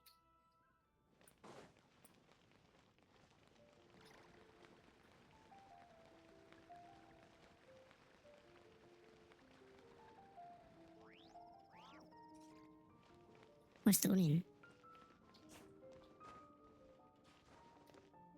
Up here? Ah, there. Hey, Durin! Any more clues for us? We're all set for the next chapter. A shorter stream? No, I bet it won't be. Look at this time. Almost all of the time I spent in this stream was all Barca's story quest. They are that long. Let's do this. I was just about to come find you. Let's see what it says. Now sprout to life the story's seeds, stirred by wind-born melodies. Then on that breeze the music leaves, fading into distant memories. Seek the place where wind and tale entwine, and once there, make 3 riddles into verse, and 3 melodies into song. For in poetry and song will this story start to blossom. Come on! Another riddle? All that talk about wind and melodies? What do you think the answer could be? Wind, melodies, Mondstadt. Are you thinking what I'm thinking? Care to elaborate? Wind, music, poetry. Tone-deaf bards gotta know the answer. You mean Lord Barbados? You know too? Albedo introduced us when I first arrived in Mondstadt. I mean, Oh, someone fuck. like Sorry. me was bound to catch his eye sooner or later. Okay. Goodbye. I couldn't count on that though. I'll go as soon as I finish this. It's better that it's out in the open anyway. Now, how should we track him down? There he is. I'm pretty sure he's already caught wind of what's going on here. Why don't we just see where the wind takes us? Right. He definitely makes it easy to forget he's a real god sometimes.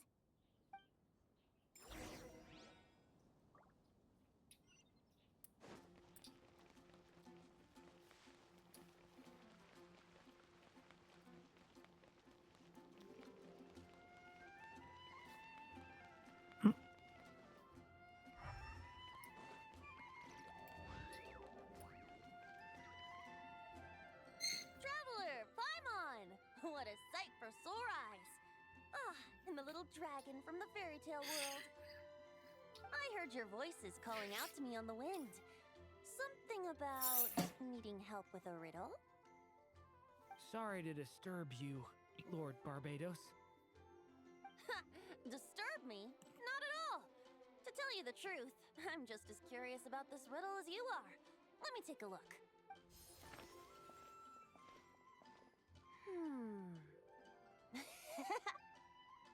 What is it? Did you figure out the answer? 3 riddles and 3 melodies. That sure takes me back. The answer you seek lies hidden in memory. Looks like running to Tone-Deaf Bard was the right call after all. Long ago, those mages came to Mondstadt, seeking to test their strength against mine. But I replied, let us make music, not war, and resolve our conflicts through song. So I strummed my lyre and sang them this verse. Oh wind, welcome now, my guests. Pass through verdant leaves unseen, where shape your formless self may take, and offer up a graceful scene, a fleeting gift for welcome's sake. sleep at the edge of a sea of clouds where land meets sky and sky meets ground. They're frightened off the noisy crowds and bring my guests a calm profound. Fly beneath the stars up high where mortal noise is swept aside, that my dear guests with starry eyes may share the dreams they hold inside. Now go to where I vowed to keep a quiet spot for them to sleep. No clash, no contest bars the way, just tea and mirth to fill the day. There you have it, the 3 melodies. As for the answers to those 3 riddles, I trust you can guess them by now. The woods, the edge of a cliff, and the sky? Correct! Funnily enough, your mother was also the first to solve it, all that time ago. There must be some kind of special rapport between those who write stories and those who sing them. The woods, a cliff, and the sky. Oh! So I suppose the spot that answer points to is where you're headed next. You should know, after solving my riddle, the mages even accepted my proposal and made that location their official meeting spot. And going by what your book is suggesting, once you found it, you might want to try playing the melody I just shared with you. Guess you can be pretty reliable when it counts, huh? Great Animal Archon? Thanks for the help, Lord Barbados. Still got questions for me, huh? Yeah, you must have read countless tales in your time, being a wandering bard and all. In your experience, why might an author consider a story unfinished? Unfinished? Well, I guess if there's something left to accomplish in the story, or, if the last line goes, "To be continued." Huh? Wow, your helpfulness lasted for like 1 second. In all seriousness, At least it's better I than would yours. think the answer to that question lies in your mother's story itself. It's not my place to pry any further. All right then, we should get going.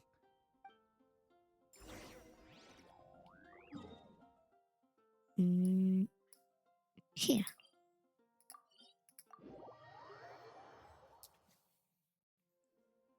Okay, we're here! Now, we just need to play the 3 melodies, and we should be able to gather the memories for the next chapter, right? A musical performance? Out of all the things Miss Lisa has taught me, that's the one I'm worst at. Leave it to me.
Even a war that shook the world could not halt the witches' gatherings. Yet even so, with the passing of time, 3 of their teacups no longer came to be set. The witches did not linger long in sorrow, for the Story Witch had brought glad tidings of her own. Born was her dragon child, safe and sound. Her fellow witches offered up their blessings, eagerly debating how to celebrate the child's birth. There's one of them I don't know. Celebrate his birth. Sweet candy? In the end, they settled on the sweetest candy they could find. After all, what could be sweeter than the arrival of new life? And so, the witches' gathering turned into a birthday celebration.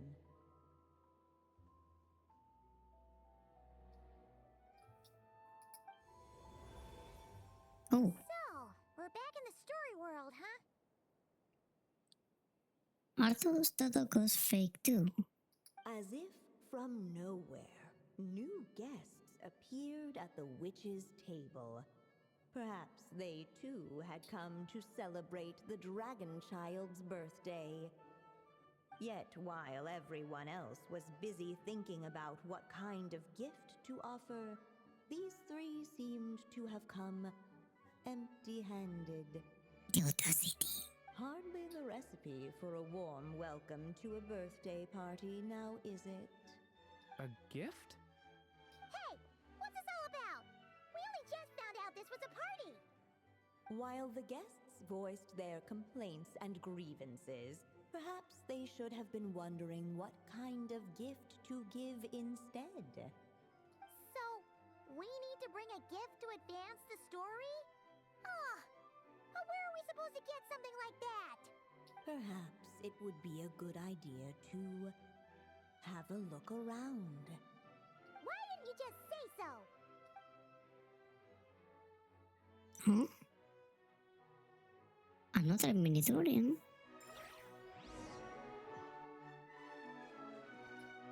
The witches went on chatting away, ignoring the empty-handed guests.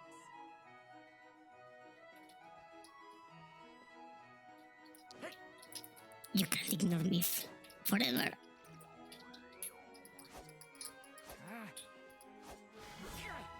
The witches went on chatting away, ignoring the empty-handed guests. Nicole, look at me.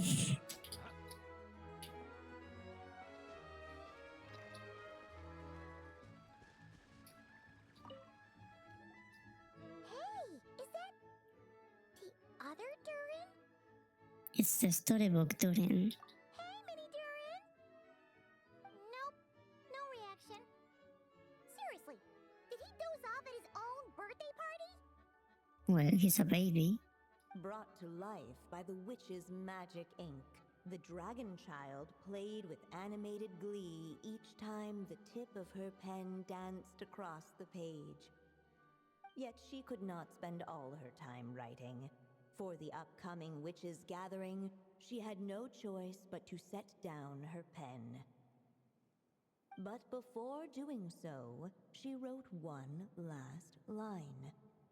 So did the child drift off into blissful slumber. So the reason she never grew the little dragon's reaction was because she ran out of time? Huh, that's a bit convenient. Strange. I don't remember ever being at any of the mages' gatherings. When exactly was this birthday party supposed to have happened? No wonder you don't remember. From the looks of it, you were probably fast asleep at the time. The witches went on chatting away, ignoring the empty-handed guests. Thank you, so kind. Are those the gifts? Food, and pillows, and a fish.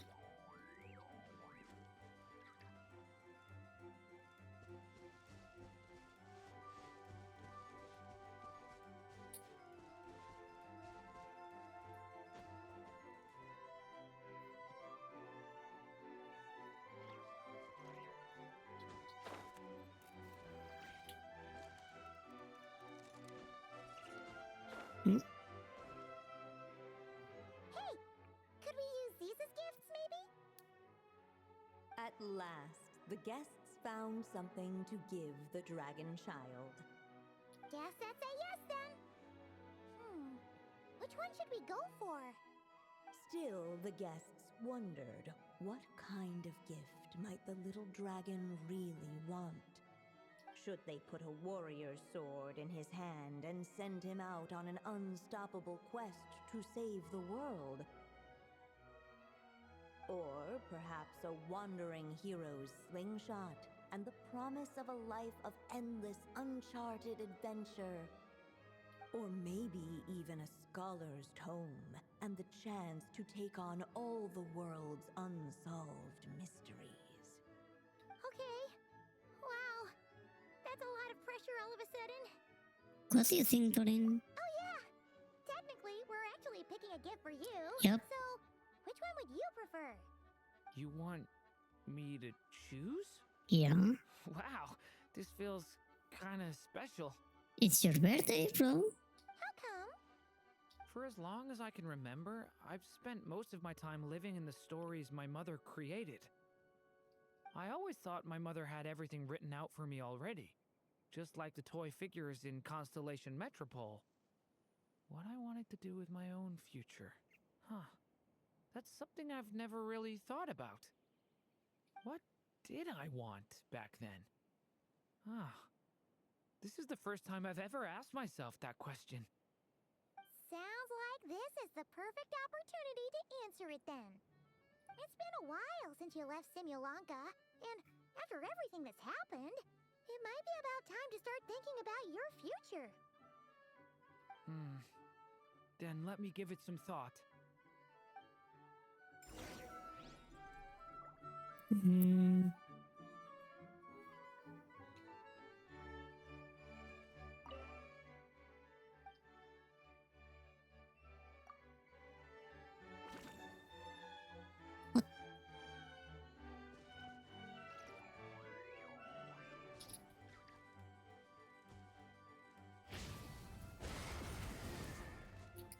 Not that?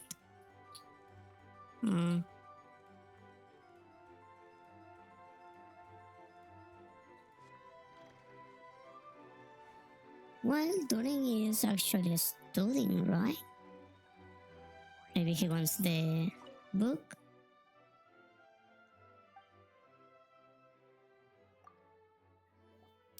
In the end, the guests settled on the Scholar's Tome.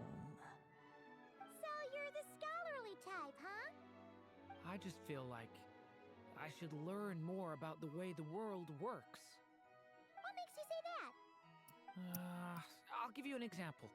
Did you know that in Mondstadt, using fire to catch fish is a punishable offense? Yeah, I know. I'm guessing Clint took you fish blasting. I thought she was just teaching me regular hunting techniques. It was only after Master Jean caught me and sent me to solitary confinement that I realized I'd misread the situation. So much of what's considered common knowledge in your world just wasn't in Simulanka. So I have to learn, or I'll keep causing trouble for everyone else. Paimon's not sure that counts as common knowledge.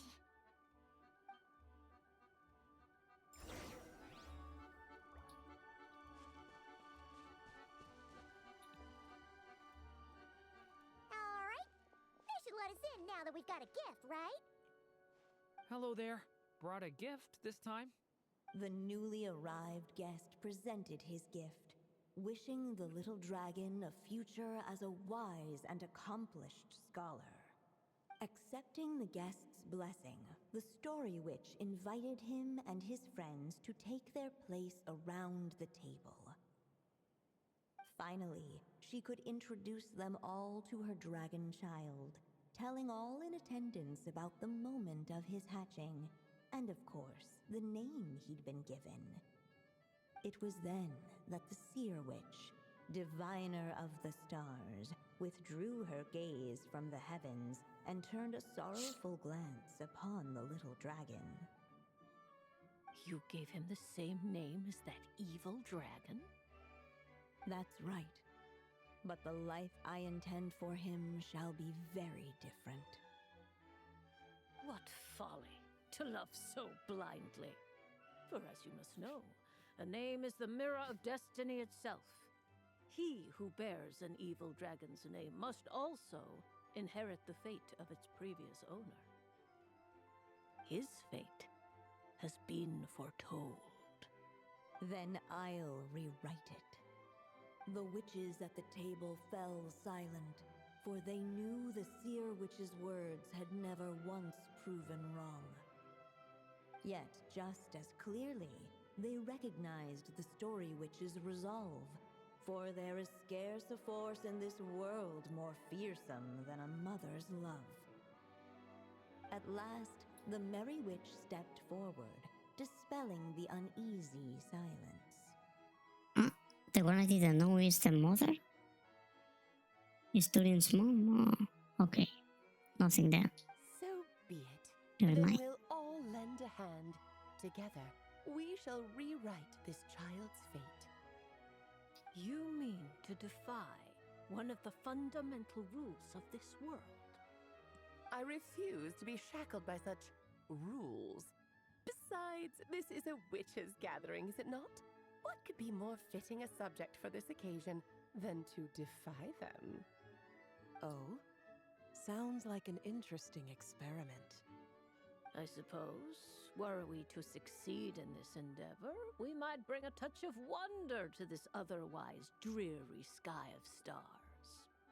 The Merry Witch finally talked them all round, just like she had done many times before. Warm and strong as the sun she was, so much so, in fact, that those who her light shined down upon had no choice but to bask in it. And so the witches readied their gifts, 3 marvels of the cosmos. For this child, I shall decipher the ravings of the heavens and lay bare before him the trickery of fate. For this child, I shall leave a formula powerful enough to unravel the very origins of this world, that he may seek another solution for the conundrum of his life. Wait, she's not. She doesn't sound like Nicole.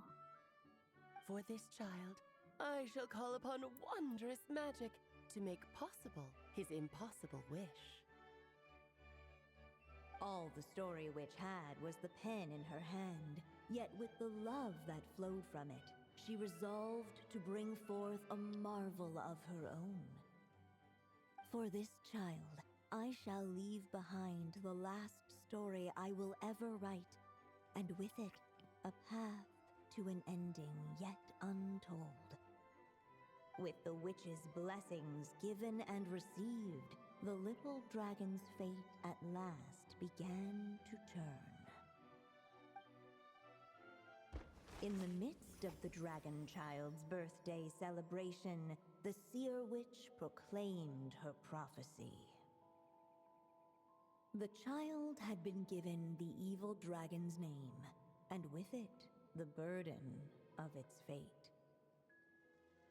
But hearing this, the story witch vowed to rewrite it all, for such was her love and resolve. And so the other witches offered their gifts in turn, marvels as rare as any in the cosmos. Together, they sought to test one of the fundamental laws of this world, in part to support a mother's love, and in part to sate their own curiosity. Oh, and I almost forgot. Our new guests came bearing blessings of their own. Who knows? Perhaps this extra dash of wisdom might be all the little dragon needs to change his fate.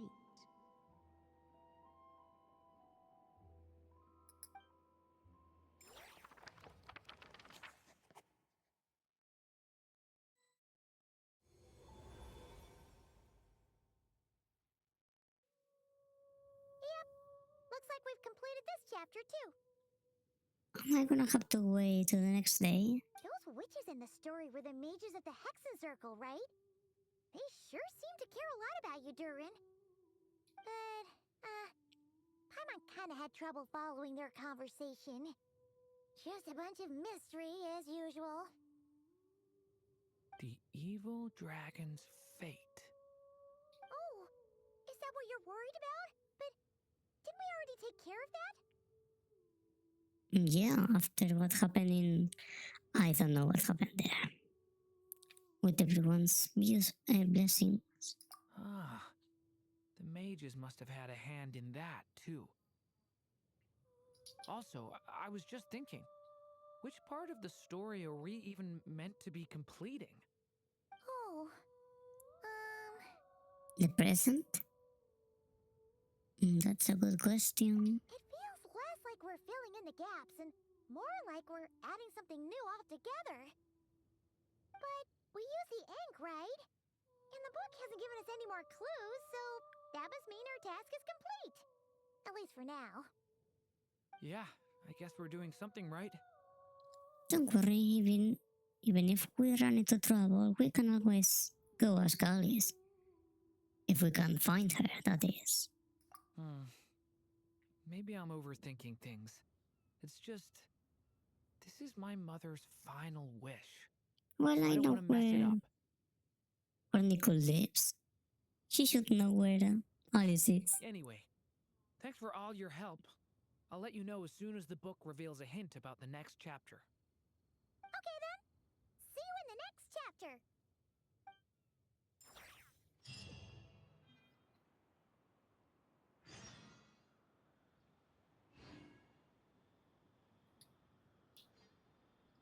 Seven hours. Of course.